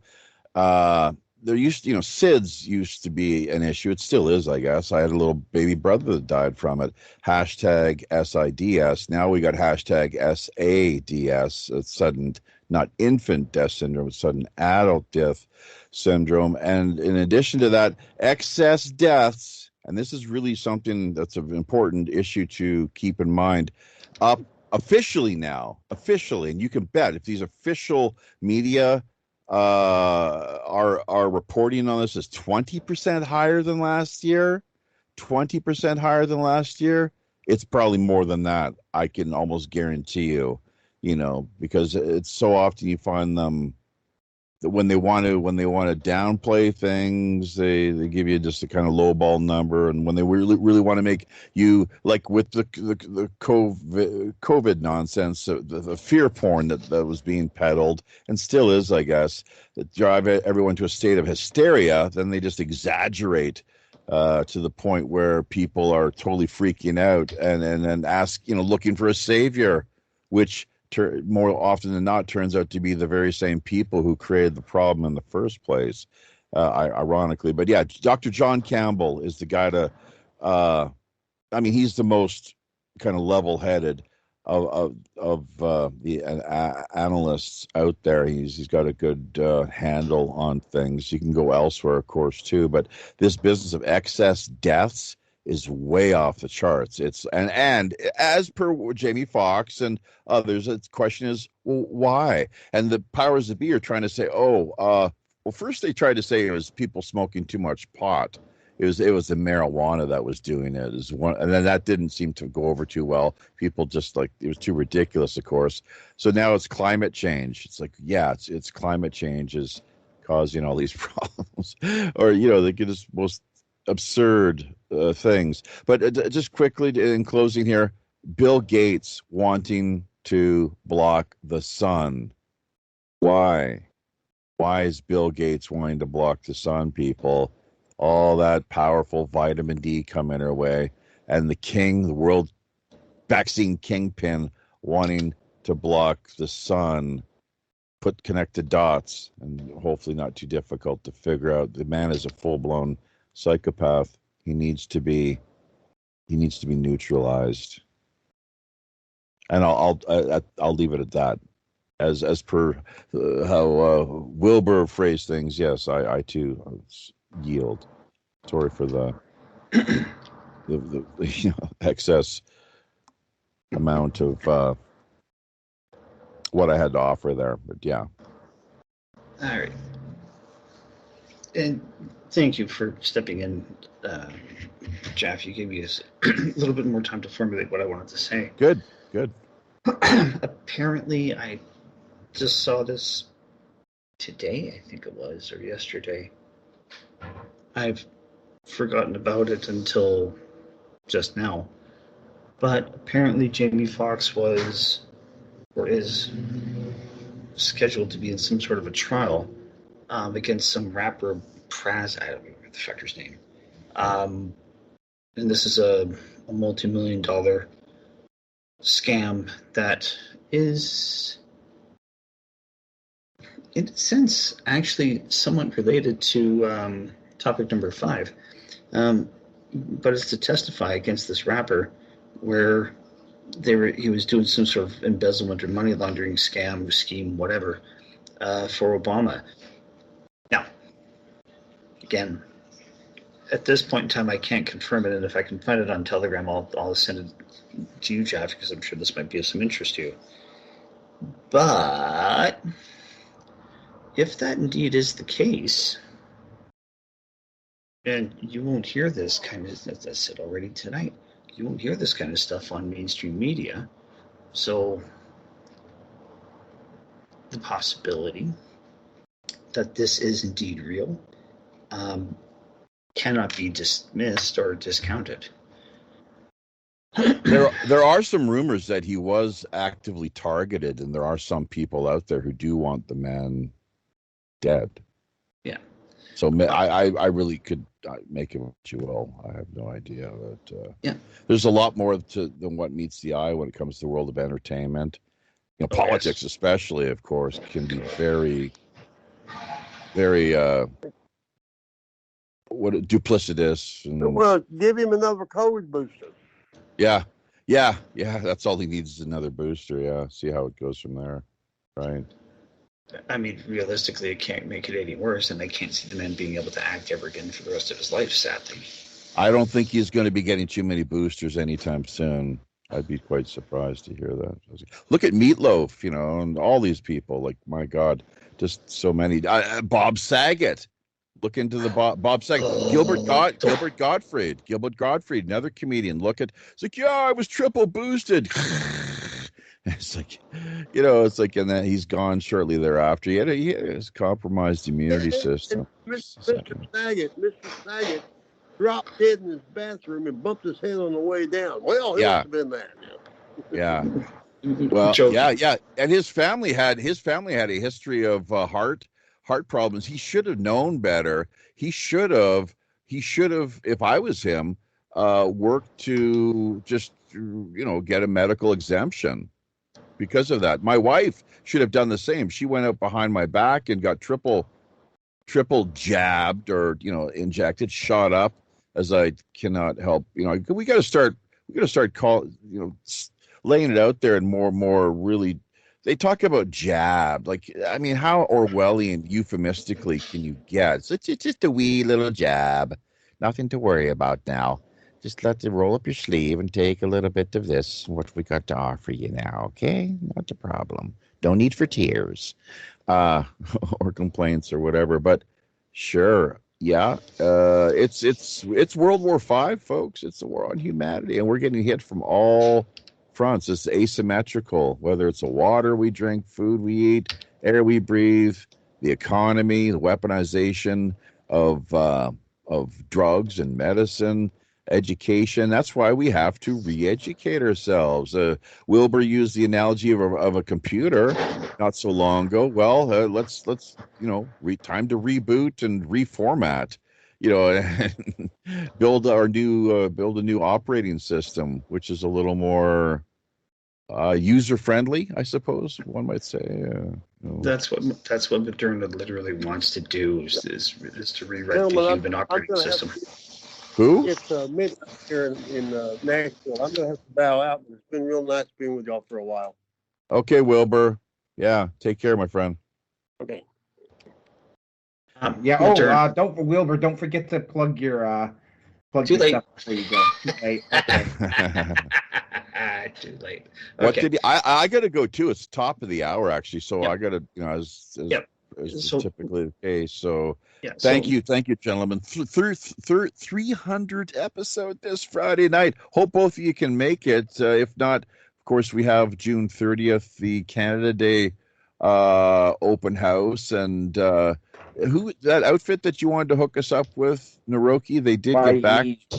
Oh, don't worry. I'm actually gonna go over. I might actually go over to they got a group event Although Good, I'll good. probably be older than like 2 or 3 of them put together. I will.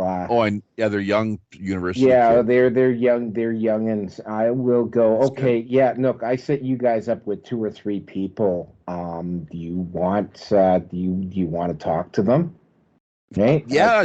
We reached out to them. Yeah, they got back to us as far as I think. What was it like? Not a friend request, but we're hooked up in some way. So it looks like we're working on it. There's some action taking place behind the scenes, but helpful reminder on your part would be great, and we'd love to help Oh promote yeah, they've their. got they just like Wilbur Witt. They got a movie coming out, which I think they could really use they could use. I mean, I'm also hooking in with Sean McGuire, and I mean, Vinny Eastwood seems to fall in and out depending upon his situation. Seems to have disappeared. Um, Sean McGuire out of Ireland. yeah, Yeah, right. Sure. He's been having some legal battles as of late, correct? yeah, and Vinny Eastwood, he thought he was supposed to be on this one day, and I said, well, no, I can't have you on today. And I've sent him a couple messages since then, and he hasn't responded. So maybe you can loosen up some stuff. Oh, Rearson! I told you, Rearson, to stop thinking about Hero Way and Jade Cush during the middle of the show. This is what happens. Now he has to take a trip to the bathroom. He's not 17. He's not 17 or 18 anymore. Come on, Naroki. So, yeah. All right. So, all right. Well, let's get on with yeah, Rearson's had his comment on this one. So let's move on. Oh, this one is really interesting. I think you got to go, right? I'll be listening a little bit. Just let it hang out. Just lay it out there for us. Let's see where it goes. We can get you. I'll try to cover for him while he's in the bathroom. How about that? But yeah. Okay. Yeah. Pull it out quick there, Rearson. All right. So, this one is really interesting. Project Veritas is suing James O'Keefe and OMG Media. Now, Project Veritas still had a little bit of legitimacy left because they, there's just that lingering little bit of doubt. Hey, well, maybe what they said was true, right? Because there's not really any way of finding out for sure one way or the other what he said was true or wasn't true. Of course, as we all know, James O'Keefe was Project Veritas, and most of the best reporters went over to Project Veritas. The big story is though, like you'll notice that the Pfizer story got dropped like a lead balloon the moment O'Keefe got relieved. And all of those lawsuits that O'Keefe Media had going against CNN, against the New York Times, and whatever, all of a sudden, all that stuff just disappeared, right? No enthusiastic following up on any of that stuff. That was one of the things that stood up. But I mean, no goddamn kidding. Most of James O'Keefe's best staff. Because James O'Keefe and Project Veritas were making a difference. James O'Keefe was a serious thorn in the side of the establishment. And good on him for doing it. I would like to be that kind of a thorn in the establishment, and hopefully one day I will. Well, not hopefully, I will be one day. And yes, thank you. I hope you weren't thinking about Jade Cush too hard when you were in the bathroom there, Rearson. Oh, wow. Yeah, you went there. Yes, I did. We have one standard at the Red Pill Nation, and that's no standard. Well, thank you. Maybe she's only worth $1,000 for a night. apparently, I don't know. I'm gonna now you got me curious. I'm gonna have to look her up and see whether I believe she actually does, but I will take a look when it comes to your turn around to do this. Okay. If I got the money, just saying, right? Although I am MGTOW. So anyway, the whole thing with that is that, I mean, Project Veritas still had a level of plausible deniability. Mhm. That all, and I mean all of it, literally vanished the moment they decided to sue. Now, Viva Fry and Ricada Law and whatever, I didn't get the chance to take a look at any of their stuff and their reviews, but what it looks like to me, and this should come as absolutely no shock and no surprise at all, most of James O'Keefe's big financial backers stopped backing Project Veritas, which is exactly what you figured would happen, and decided to all jump over to O'Keefe Media Group. Also, Project Veritas stopped getting breaking stories, and O'Keefe Media Group started getting all the breaking stories because all of the individuals, it was James O'Keefe that was selling the Be Brave, Do Something, not Yes. Project Veritas itself. So all of the whistleblowers, or most of them anyway, are now fully aware that if you want to blow the whistle, you go to O'Keefe Media Group. You don't go to Project Veritas anymore, right? So, surprise, surprise, he took the lion's share of the wealthy donors. He probably would have taken more. The ones that only donate once a year, like those people, are probably also going to jump ship within 12 months and go over to O'Keefe Media Group. I'm guessing their donors at Project Veritas dried up exactly like they said it was going to happen. And I do mean literally and figuratively exactly how they said it was going to happen. And O'Keefe Media Group, Project Veritas, decided that they, I don't care, James O'Keefe started out like nothing had ever happened. Well, you know, the idea with ousting James O'Keefe from Project Veritas was to shut him up. Yeah, It's fighting very, Irish. Good luck. very, very clear that that is exactly what they were trying to do in this lawsuit. Hold on a second. In this lawsuit appears to be an attempt to do just that. Prevent James O'Keefe from getting access to his finances, prevent James O'Keefe from getting access to his wealthy donors, and in fact, trying to hamstring O'Keefe Media Group before it even gets started. Now, I am going to guess what they're going to now try and do is they're going to try and drag this out as long as possible so O'Keefe Media Group will be hamstrung for as long as humanly possible, except, of course, that James O'Keefe already knows about all of this stuff because he's been dealing with big media organizations, and Project Veritas doesn't have the pockets that it used to, unless it's getting money from Pfizer or someplace like that. They can't have the same. They still have the same legal Project Veritas, probably because there was a contract in place. They still have the same legal representation, but because they're suing a former employee, I'm having to imagine that several of the lawyers have to recuse themselves because it's potential conflict of interest. This sounds like it sounds like. Okay, sorry. Continue. That's my understanding. So this looks like a deliberate attempt, and I mean, this is what they were trying to do when they ousted O'Keefe from Project Veritas in the first place, a deliberate attempt to try and shut James O'Keefe up, which of course isn't going to work because even by some remote chance they do get a sympathetic judge who's able to put a cap on it. There's plenty of news organizations out there that will hire O'Keefe in a cold second, and he will be back on the air before you can spell Idi Amin.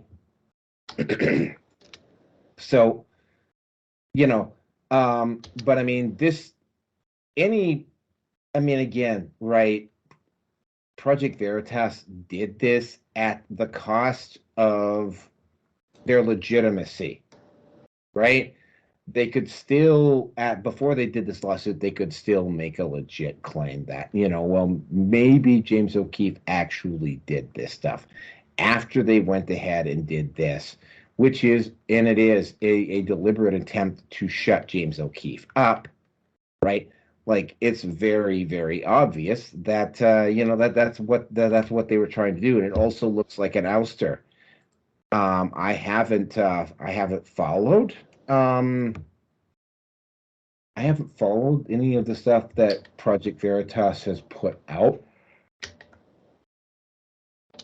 since Who? Project Veritas. Who? Yeah, What? who?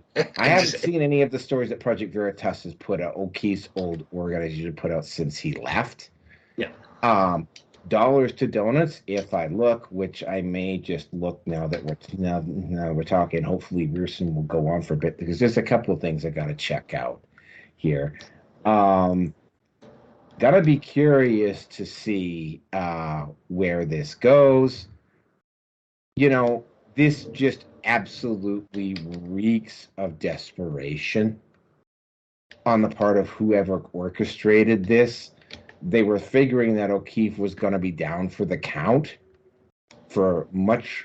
he was down for the count for a much shorter period than what they thought he was going to. And yeah, no goddamn kidding. Like, I'm going to guess 90 to 95% of his backers went over to O'Keefe Media. Right? So O'Keefe Media is now, Veritas is now struggling financially, and they're trying to retaliate against O'Keefe because again, this was designed specifically to shut him up. And with that, hopefully he will be talking for a while. I will turn it over to Rearson. No pressure. Okay. I'd like to really know the people that did this in the first place. I would really like to know who they are. And I mean, was it the president of Budweiser or something like that? I can't remember exactly what. He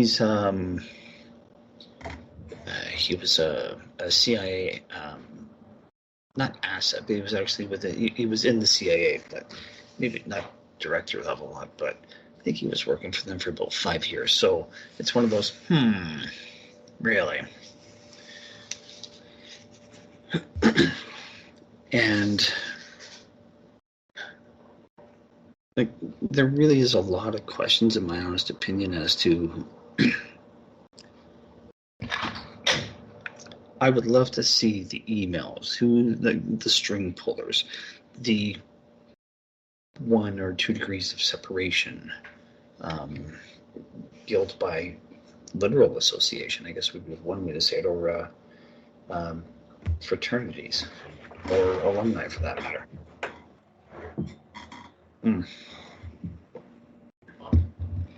So it's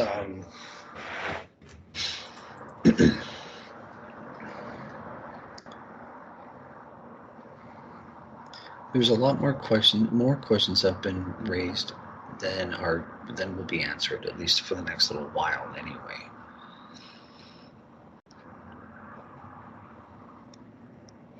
Again, with O'Keefe, I think all of it boiled down to was of how he broke open. He didn't break down the door. He fucking battering rammed it. Ran right through it. And it was everything to do with Pfizer. But then again, I mean, look how many places Pfizer has his dick shoved up. Brought to you by Pfizer, because everything is brought to you by Pfizer. So there's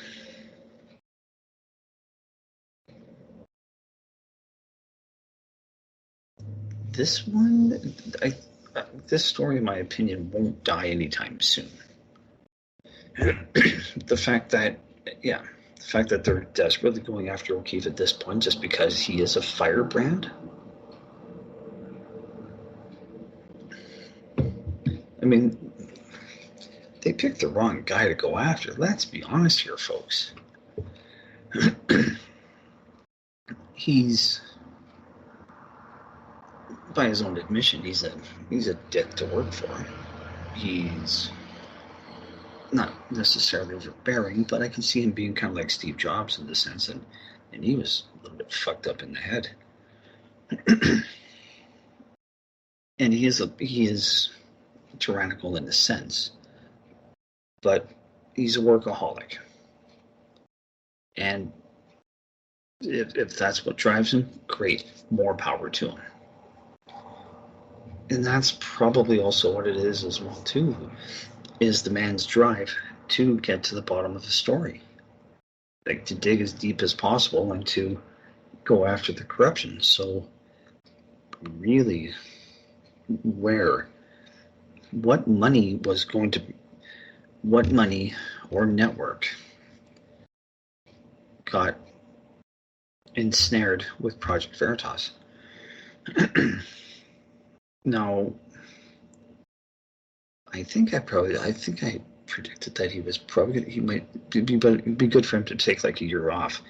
No, this guy's that's been like 6 months, something like that, since the whole thing Project Veritas fucking fell apart. And yeah, Naroki, you're absolutely right. It was O'Keefe that was selling Project Veritas because that was his baby. And no doubt he's taken a lot more time with his lawyer or lawyers to make sure that what happened with him in PV doesn't happen again, or at least it's going to take a hell of a lot more work. I do not see this ending well at all for Project Veritas. I mean, they've become irrelevant. They have faded away. No, they haven't faded away. They went from being a supernova down to a fucking dwarf star. Like it's not like there's nothing there. Like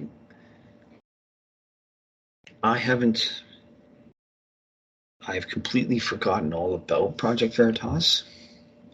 And since I have seen it on Telegram, there's some things where O'Keefe's name is brought up. I'm not subscribed on his channel because I've got too many of them already as it is. And there's too much to keep track of, and I don't have fucking time for it anymore. I just don't. But to the dumb fucks, to the Einsteins, Project Veritas, good fucking luck. You've been you were outmatched right from the beginning, you just didn't know it. You're being outplayed, and ultimately you're going to be outfunded.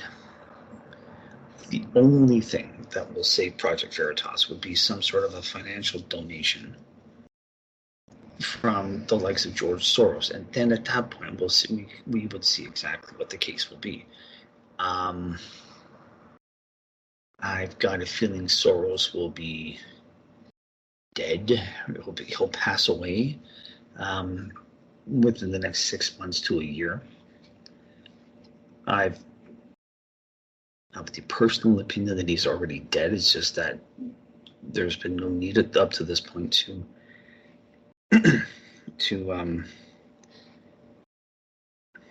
you need your boogeyman, shall we say, for people to be aware of as to who and what the evil is in the world.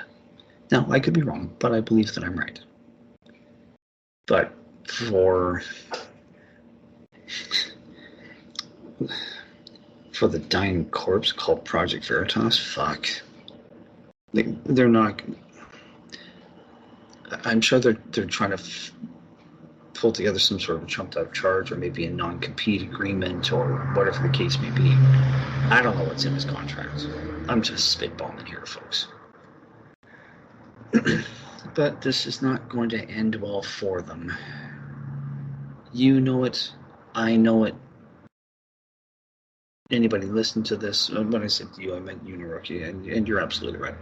Like, they've got nothing. There's nothing left for them.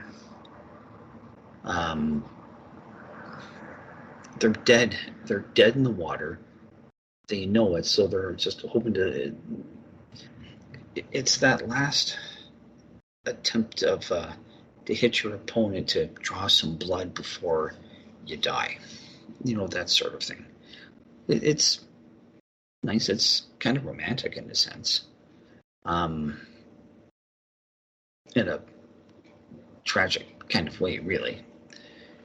But this isn't going any further than that. I don't see them. I don't see Project Veritas. It'll be around, kind of like I could see it being like Candace Owens' website. I can't remember what the fuck it was called, but you know, that sort of thing. It'll be there until it has to be dropped.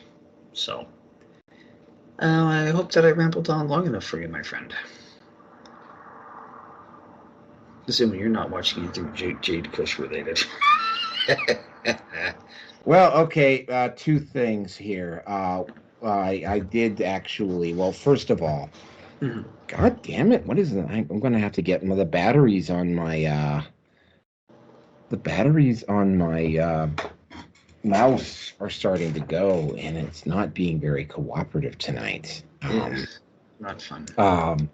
So I took a look at two different things. First of all, I went over to the Project Veritas Twitter page, and this is their official Twitter statement. The new defamatory narrative circulating claims that Project Veritas is attempting to silence James O'Keefe from doing the journalism. Here are actual facts. Project Veritas will never hinder those who wish to engage in undercover journalism.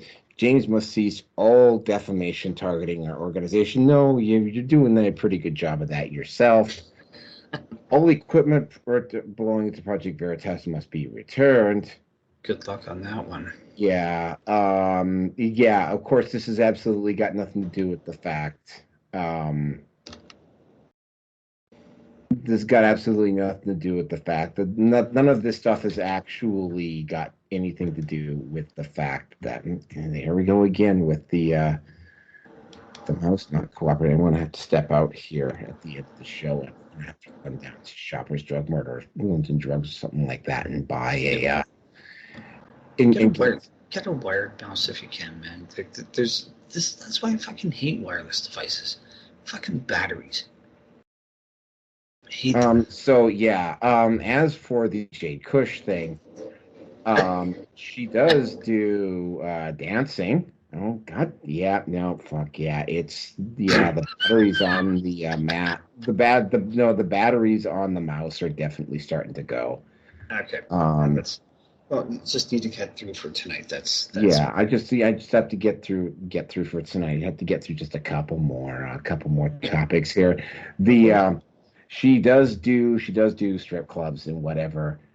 Translation. This is a universal with like virtually all women who do stage dancing or work in strip clubs. There is always a price that's high enough for them to go and become, even if it's just for one night. There's a price that's high enough for it. So.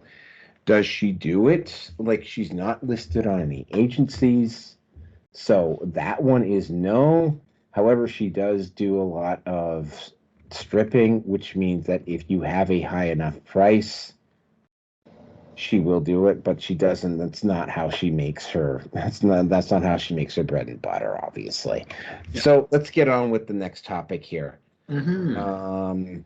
This one was kind of interesting. I was kind of hoping that Wilbur was going to stick around for this next one, because this is in his neck of the woods. Okay. Georgia Bureau of Investigation arrests in people for charity fraud and money laundering in connection to far-left attempt to city police terror campaign. This is not something that I've covered a lot of, but there is an Antifa cell in the city of Atlanta that is being artificially propped up. Now, they didn't do the same thing that they did in Seattle, where they seized several blocks of downtown. What they did is they went into a forested area close to the city and they fenced it off. Now, they attempted at one point to bomb the police training center. They have been linked to ongoing attacks against the police in that area. Obviously, the state, the FBI is obviously not going to do anything because it's politically expedient for the FBI to ignore Antifa at this moment. However, this does not stop state and local authorities from engaging in the type of activities they want to do. And of course, they have gone after this group. Now, they've started making arrests. And of course, one of the first things they started doing is that the Georgia Bureau of Investigation started following the money. Now, it turns out that most of the money was coming from 2 or 3 individuals via money laundering, via charity fraud. So, I don't know how far it's going, but apparently they have arrested these 2 people. Now, they have attempted to clandestinely try to claim that this was all being done as a, quote, legal defense fund for any of the people that got arrested in this compound. That probably doesn't hold up very well. There's some very clear demonstrated methods when you're doing a charity and you have to do it for legal defense that you have to follow, and they probably weren't following any of them. And the very fact of the matter is that this particular group was actively targeting the Georgia Bureau, the Atlanta police investigation, and probably also going after the state police as well. So, I guess the people in D.C. obviously couldn't run enough block for them, and the Georgia Bureau of Investigations has finally started clamping down on this group, which is long overdue, because I don't think they want these guys around in 2024 when the next election cycle starts. Because when the next election cycle starts, there's going to be certain political and economic figures that are going to start funneling money. And I don't know where they're going to do it because BLM is officially bankrupt now. But I mean, even though the feds aren't targeting Antifa, state agencies, in particularly in red states, are targeting these organizations. Now, Georgia is kind of more like a purple state now than a red state. That being said, the bottom line is that the Georgia Bureau of Investigation has cut off a lot of the financial funding for this cell in Atlanta that the press has been conveniently ignoring, and have engaged in acts of domestic terrorism, which the FBI has refused to act upon. So the situation here is that, yet another one of these far left organizations is biting the dust, again, attempting to do damage control and saying, oh no, this was just a legal fund to help for defense of anybody in that community that was facing criminal charges, right? People obviously don't know about crypto or buying or using cash to make purchases as opposed to doing everything electronically, because apparently they were quite easy to catch once they started doing this. Again, they're caught.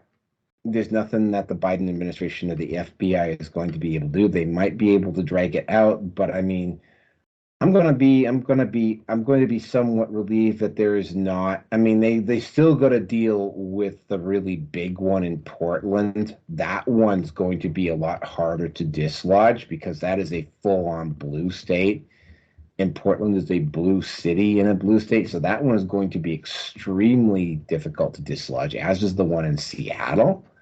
But the one in Atlanta appears to have been dealt with, which is pretty much what you were expecting. And I'm turning it over to you, Rusin, because I have to suspect this Daniel Smith thing might go on for a while.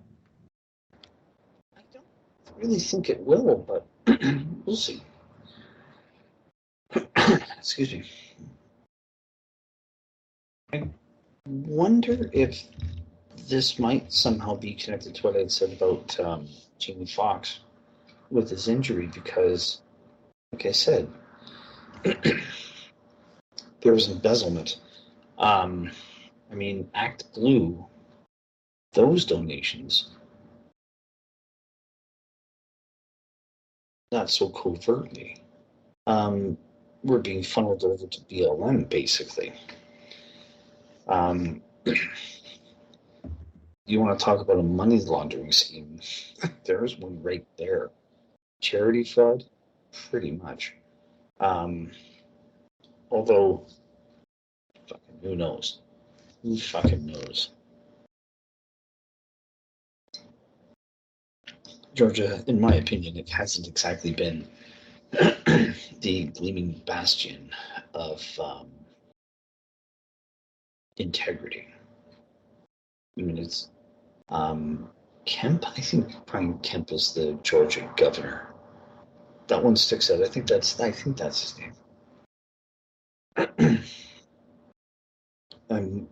Kemp has been also exposed for being very China friendly as well too. And I'm not talking Jade Kush kind of Chinese friendly. I'm talking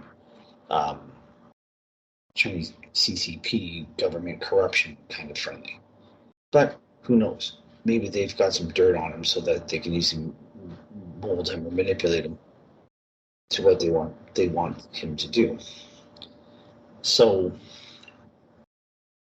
and then there's also the legal case with, I know you don't care for him, and I'm kind of neutral on the guy as well too, Lynn Wood as well. I mean, the Bar Association, I think, has been going after him or something. I don't remember what it is. So,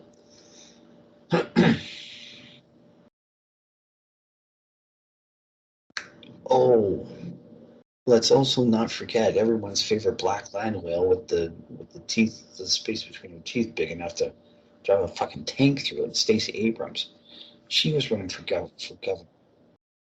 So now that I'm kind of looking at other possibilities and whatnot, I believe that she was actually a Bilderberg participant. It was something within the elite, within the deep state elite circles. I mean, the woman was acting like she was governor. So, in terms of all of this, yeah, I'm sorry, but I cannot help but see Georgia being just a rotten place to be able to do business if you have a sense of integrity.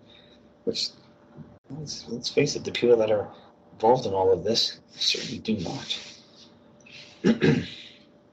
So, I don't think I can quite call it something stinks in Georgia, but something stinks in Georgia. So we will see. But then that's probably indicative of the state turning purple as well too. So hopefully, people will wake up and realize that this shit's gonna get bad. Maybe they could turn into another Michigan, for fuck's sakes, or New York, heaven forbid. Yeah, with that, my friend, I don't have any more to say.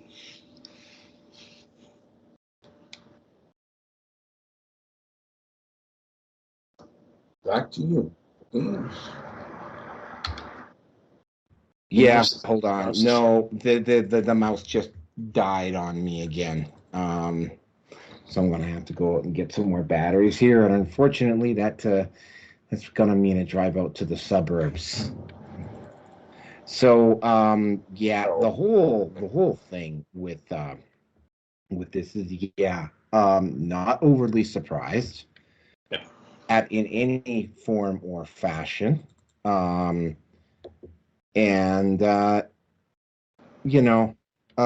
that's pretty much it. So let's just get on with the last topic tonight, which is the last time we will be covering the Danielle Smith election. Now, I'm just gonna say it right off the bat, like the amount of butt hurt that the mainstream media has put out about this. They're trying the record. What appears to be happening is they're attempting to spin this as, oh well, Rachel Notley did better than expected, therefore Notley came out the winner. Well, got news for you. Danielle Smith is still the premier. That's the big issue. There's a lot of spurging out on the left right now, especially in the city, since the cities were the main were where the major support for Danielle Smith came from. Yeah. Sorry for Rachel Notley. Sorry, the countryside has pretty much voted for Danielle Smith. Banff, Cab, Cochrane ended up flipping over to the NDP. And I commented about this at the time. One, the election results were curiously slow at coming in on election night. Both CTV, and CBC, CTV, and Global both only conceded it when Danielle Smith was actually confirmed to have won the seats. Right? They didn't declare her, even though she was elected and leading. She was electing and leading right from the start, and by about 9:30 on that night, and you remember this quite well because we opened the show at 9:30. Yeah. She already was leading and or elected in most of her ridings at that point. But no, the mainstream media did everything humanly possible to avoid declaring her the winner until it was like completely obvious that she was the winner, right? The other part on this, and this goes down to the fact that they were maybe expecting a much closer election than what they got. Was at the time of the vote, it was 52-35. Well, guess what happened? And funny that it didn't go the other way. 3 seats flipped to the New Democrat Party. So it's actually 49-38. Here's the part that stands out with me about that particular vote, though, is that if it had been a close election, like what the people who were supporting the NDP were saying that it was going to be, those 3 seats might have made a difference. And I am going to refer back to the rather slow returns. That, keep in mind, they were doing paper ballots, they weren't doing electronic ballots. Yeah. And Kelso was a little, in his typical cynicalness, pointed out it doesn't matter who gets the votes, it's who counts the votes. There was I'm not going to say that there was some obvious election philandering going on here, but if the vote had been really close, like say Danielle Smith had only gotten, say, 46 seats, and Rachel Notley had, say, gotten 41, Mm-hmm. Or had gotten 45 and Rachel Notley had gotten 42. Yeah.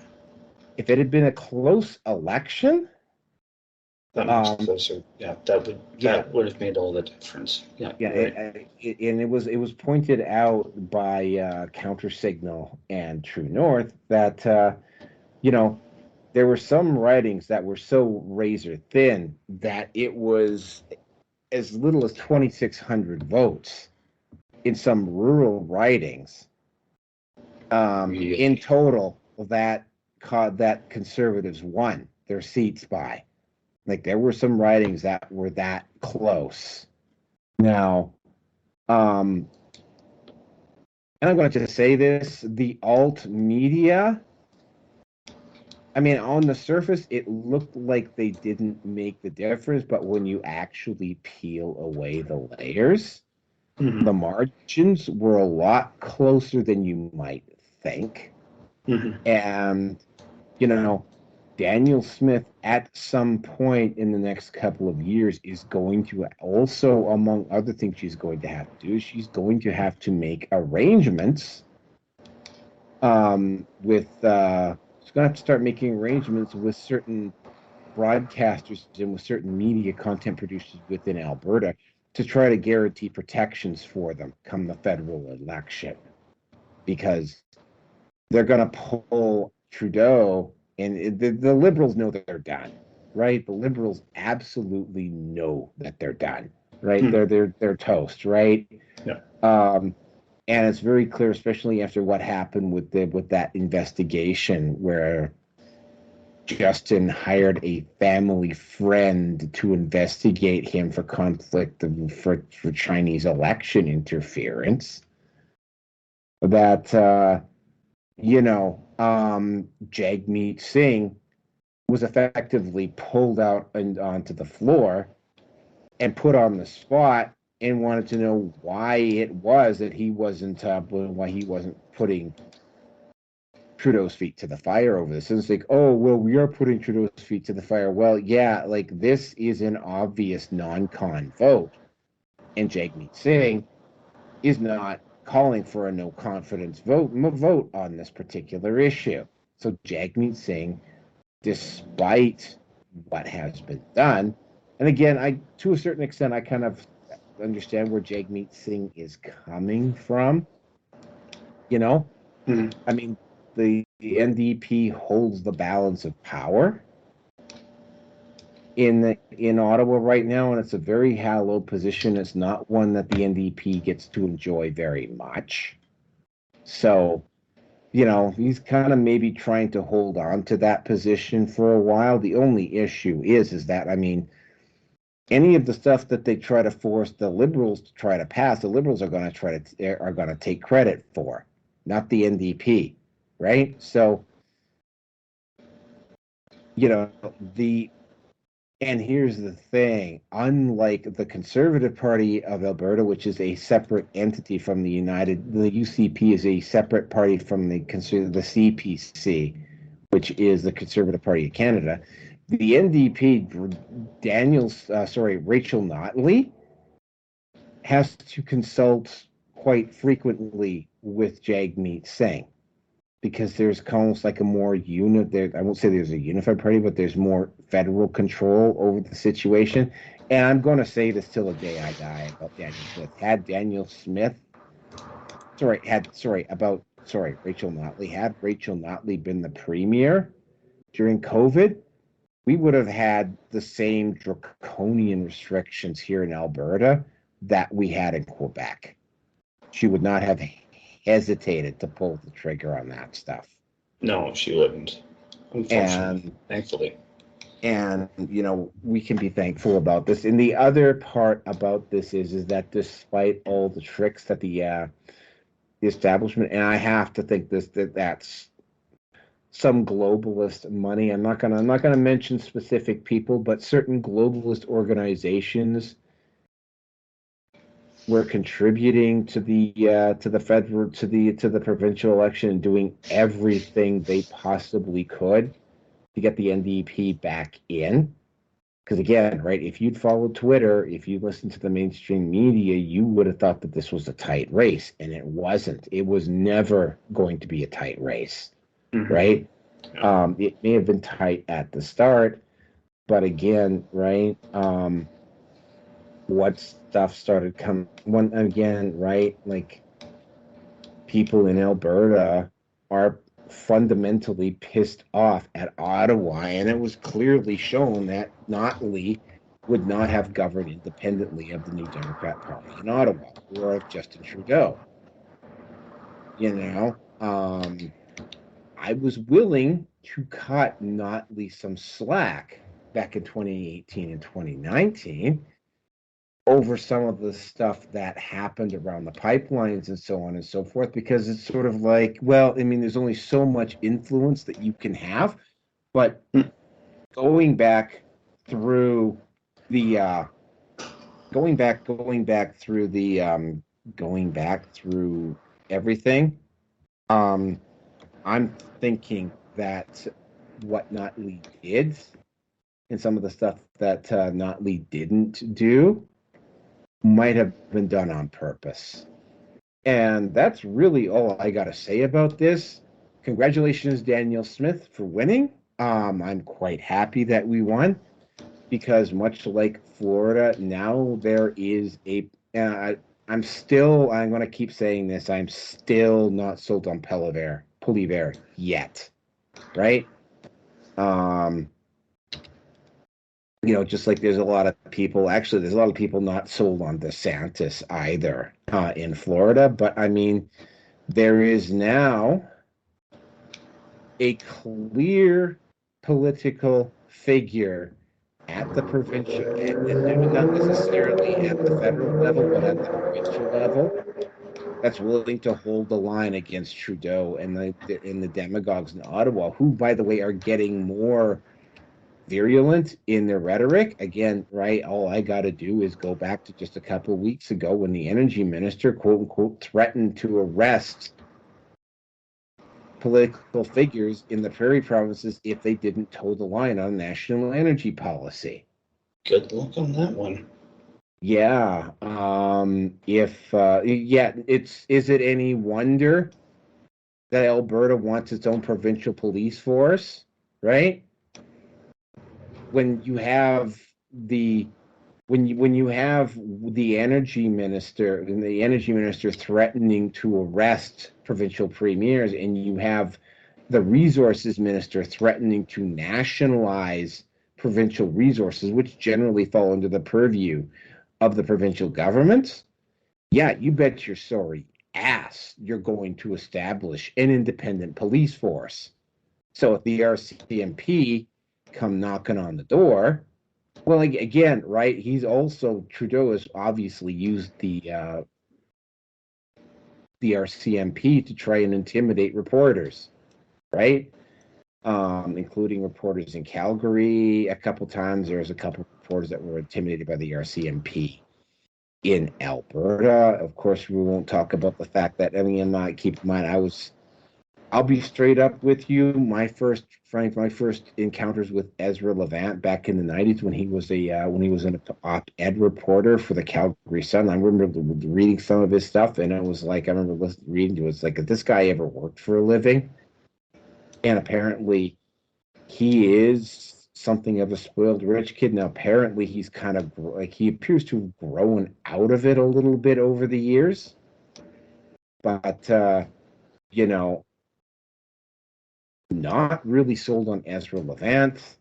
But again, right, the rebel, whether it's controlled opposition or not, still needs to exist. And with that, Rearson, I'm turning it over to you. Take this jog and pony show out. My concern about the about Calgary and Edmonton specifically, voting as much orange as they did. I realize what this is going to sound like, and you know what? I don't care. But I wonder how much of this shift is related to immigration. Now, I'm not being anti-immigration. I'm not. But how much of it is? Like, I would love to know the intricacies of what happened, how things have gone down. I think if Smith wants to do something smart about the upcoming election, she needs to investigate and run as much block or interference or inquiries, however you want to say it. Oh, excuse me. She needs to look into these groups and basically start to sue them for electoral interference. And if you are not, my opinion would be is that if you're not an actual Alberta, well, I mean, that kind of doesn't really work out now that I've just kind of thought about it. But I mean, if you're not an,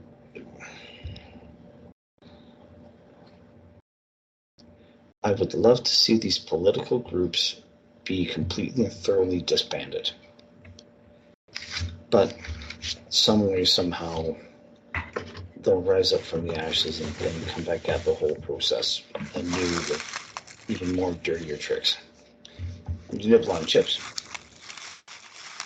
I can hear that, you know. Oh, damn it. I thought. Yep, I could. You're wrestling. Okay. Anyway. My opinion is that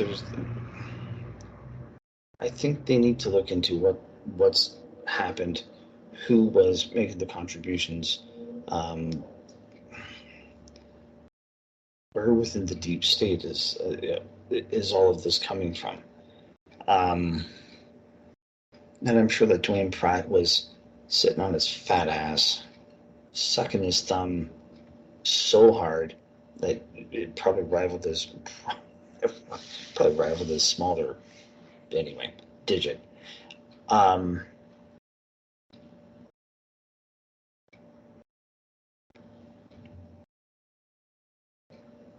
would love to know what would actually be written if you're to take Trudeau's bribe money out of the media.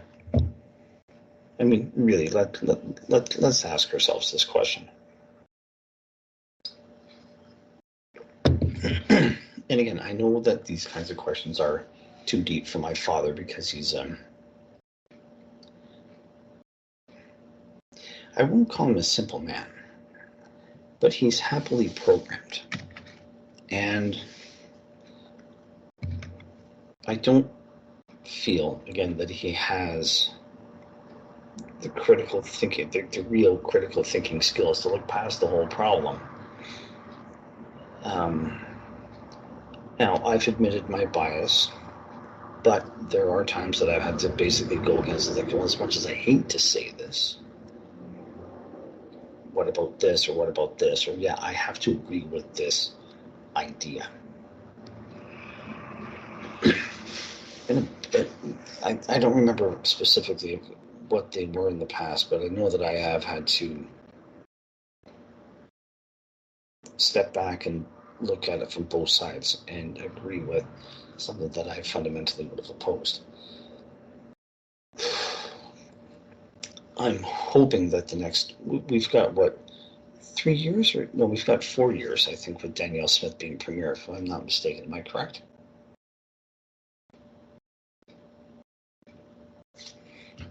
I'll look that up. When's the next Alberta election? Yeah, hold on. Sorry, it wouldn't unmute. Danielle Smith has anywhere between 3. She can call an election anytime in the next 5 years. Oh, okay. It's that. Yeah, she can stay in for as long as 5. Yeah, it's very rare that they stay in more than right to the limit. That's usually the only politician that actually did do that was Brian. The only one who actually stayed in for close to 5 years was Brian Mulroney. And, well, we all know how well it went for the Conservatives in 1993. Went from a majority to a party of 2. Yeah, I mean, as unpopular as Trudeau is right now, he still is nowhere near as unpopular as Mulroney. God. Yeah, no, that's true. I mean, he hasn't got there yet. He hasn't got there yet. If he keep well, I mean, it's like at some point, right? How many more scandals is it going to take? Well, I mean, for instance, right, and we go into this with Jagmeet Singh. Like, how many more scandals is Jagmeet Singh going to ignore before his own party turns against him? Mm-hmm. You know, like, yeah, okay, the NDP is left of center, they're woke as fuck, but still, right? You know, at some point, right? I mean, if it gets really bad for Trudeau, right? You know, it's gonna. Like, I mean, if Jagmeet Singh in the NDP are viewed as being knowing and willing participants in what Trudeau was attempting to pull off, Mm-hmm. and they go with him right down the drain with him, it's going to be, yeah, it's not going to be good for the end. We're going to see a massive conservative majority. The Soros group is no longer called, like, I mean, don't know whether this is true or not, but apparently the Soros backed faction inside the Conservative Party has been given a strong censor. Michelle Rumpelgarden being one of those that comes to mind. Yeah, Michelle. There's a couple of others, but yeah, most of the Soros young leaders in the Conservative Party have been kind of like defanged. Mm-hmm. So yeah, they won't. Yeah, you won't see Andrew Scheer being deliberately incompetent. Like, you won't see Poilievre being deliberately incompetent in the next election. Although, again, I'm not completely sold on Poilievre. I think he's a bit of an elitist myself. But you know what? I mean, he's willing to say all of the things that O'Toole and Scheer wouldn't. Yeah. Enough said. Mm-hmm. Well, apparently Andrew Scheer is connected to the Picton Pig Farm. Oh, he is actually. I mean, and this is something that I didn't know at the time. Mm. He is also a young Soros leader. So literally, in the 2 elections ago, Jagmeet Singh, It makes Pierre perfect Trudeau, sense. It makes perfect sense as to what happened to him. and Andrew Scheer were all Young leaders. No wonder Andrew Scheer couldn't drop a ball into a hole, because he was being instructed not to drop a ball into a hole. Yeah, exactly. But again, right, the people who are with Soros have understood that they have to start going down. They have to start affecting governments even at the local level. And you've also got the issue with what amounts to a social credit system for corporations, which is now being expanded to include governmental organizations. Mm-hmm. So that's something, in some form or another, both DeSantis, Smith, and that group, they are going to have to come up with some kind of way of defeating that. Yeah. Or defanging that. And I don't know what that is. There's probably somebody out there working on a solution right now, even as we speak. Hopefully, when Peterson and all the alt people meet up in London later this year, maybe somebody there will have an answer for this, because they have got to address this issue, because it's really only a matter of time before that social credit system starts working its way down to the personal level in the West. And Trudeau will absolutely and quite happily and enthusiastically embrace it, as will Jagmeet Singh. Okay, I did actually find the answer to my question. She has 4 years. Okay, so she's got 4 years. Okay. I'm good with that. I mean, if if she can really start to really push back, but that's also 4 years for Trudeau to screw up. Well, Trudeau's already 2 years, and I mean he got elected 2021. I was in hospital. That's about right. Yeah, 2021. So he's already 2 years into his 4-year mandate. Not 4-year 2021, term. late 2021, about 18 months. So he's got 2.5 more years to fuck up royally. Yeah, well, I mean, at the rate the left at the rate the globalists are going, right? This and I chose not to bring this up as a topic tonight, but I'm going to just temporarily bring it up. Curiously, YouTube has suddenly stopped censoring videos claiming that the elections were rigged. Now, on the surface, it was like, what? And then, of course, it's sort of like, and then you take a step back, you look at the big picture, right? Like the Democrats are going to get destroyed, right? So they have to back up, and they have to take away that the elections were rigged a couple years before to give themselves some plausible deniability, just in case the Democrats try to make the claim that the election was stolen in 2024, which is exactly what they're probably going to do. Enough said. Yeah. Anyway, getting back to Alberta, the big thing is that there is, just like with Ron DeSantis, it started with Ron DeSantis, and then you had and nominally the Texas governor, but now you have Florida, and you have Texas, and you have, so I think it's either whichever one Kristi Noem is governor of. I think it's either North or South Dakota. It is one of the Dakotas. Yeah, it is one of the Dakotas, and you also have Montana, and you have probably so you're starting to see you're starting to see red states start pushing back. Well, I mean, again, this is the part that really blows my mind. I can't even believe I'm actually cheering for red states. Well, red states are the only form of sanity, at least at this point. Well, I mean, that's just it. I mean, you're talking to a guy who, I mean, I voted for Notley in 2015.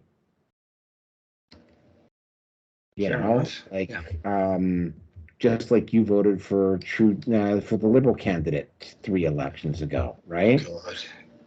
Well, we didn't know. We had no idea. That's my story, and I'm sticking to it. So yeah, it's going to be interesting, now that there is it's like, I'm not completely sold on Polar Bear at this point, so we don't know which way he's actually going to go at this point, but I mean, it doesn't matter, because now you have a premier at the provincial level, at a level, by the way, since for those of you who live in the United States that are listening to this, the balance of power, and I have to always explain this for the American audience that's listening, the balance of power is controlled by the provinces in Canada, not by the House and Senate. So there is now somebody at the provincial premiers have a lot more punch than a state governor does down in the U.S. So proportionately, Danielle Smith actually has more punch politically inside Canada than, say, DeSantis has down in with Florida. So again, right, very clearly, Trudeau now has active political opposition.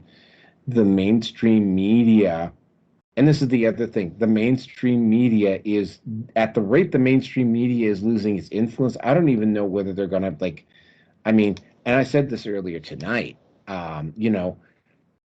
at this point, anybody who is still parroting the mainstream media narrative is either fucking stupid or wants to be ignorant because the information is out there.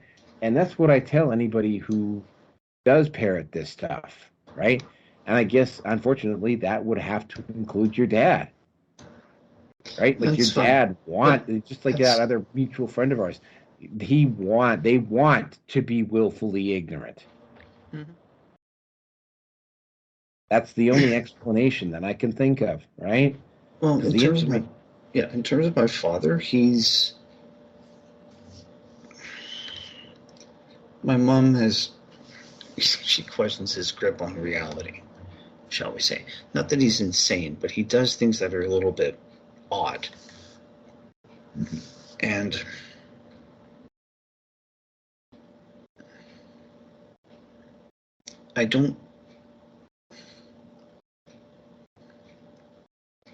he's typical of that generation. Go to school, get your education, get a good job. Well, working for such and such a company, well, that's going to be good. You could stay there for the rest of your life. No, they don't do that shit anymore. And if I do stay with my current employer, which I don't want to, I don't see it happening. But I mean, he was happy that I'm working for them now. I'm not going to say who they are or who it is, not yet. But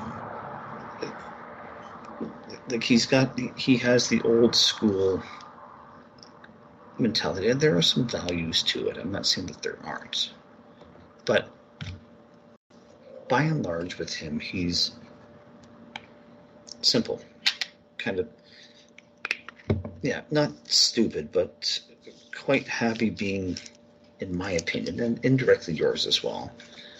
He's and our former mutual friend, they're quite happy being led by the nose, or to at least believe what they've been spoon-fed. Because to see anything otherwise would be too much. That they would have to admit to themselves, not necessarily to me or you or anybody else, but they would have to admit to themselves that they were wrong and that they were fooled. And most people, their ego will get in the way if they can see that there's. To admit you're wrong is something that's heavily. To not admit you're wrong is something that's heavily pushed in our society at this point in time. Egos get bruised. Don't want to look stupid. Don't want to seem inferior. And perhaps in the case of my father, I mean, maybe it could very well be, I don't know, that he may not want to be upstaged by his son, or thought by his son, who, in his opinion, should have gone to NASA. I'm glad I didn't, because I think NASA is one of the biggest fucking scams we've ever been lied to about, but that's another story. Anyway, we've got 4 years of Danielle Smith. Hopefully she'll be able to really start to right the wrongs of where this problem is going, because, good Lord, I don't even know what, I gotta look this up. Like, we're talking about Georgia being a purple state. What ugly color combination do you get? What color do you get when mixing blue and orange?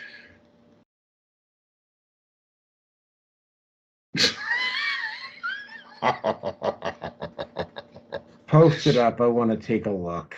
Oh, when mixing blue and orange, the resulting color is a variation of brown. So Alberta's going to turn into a shit province. A bright orangey color of brown. Well,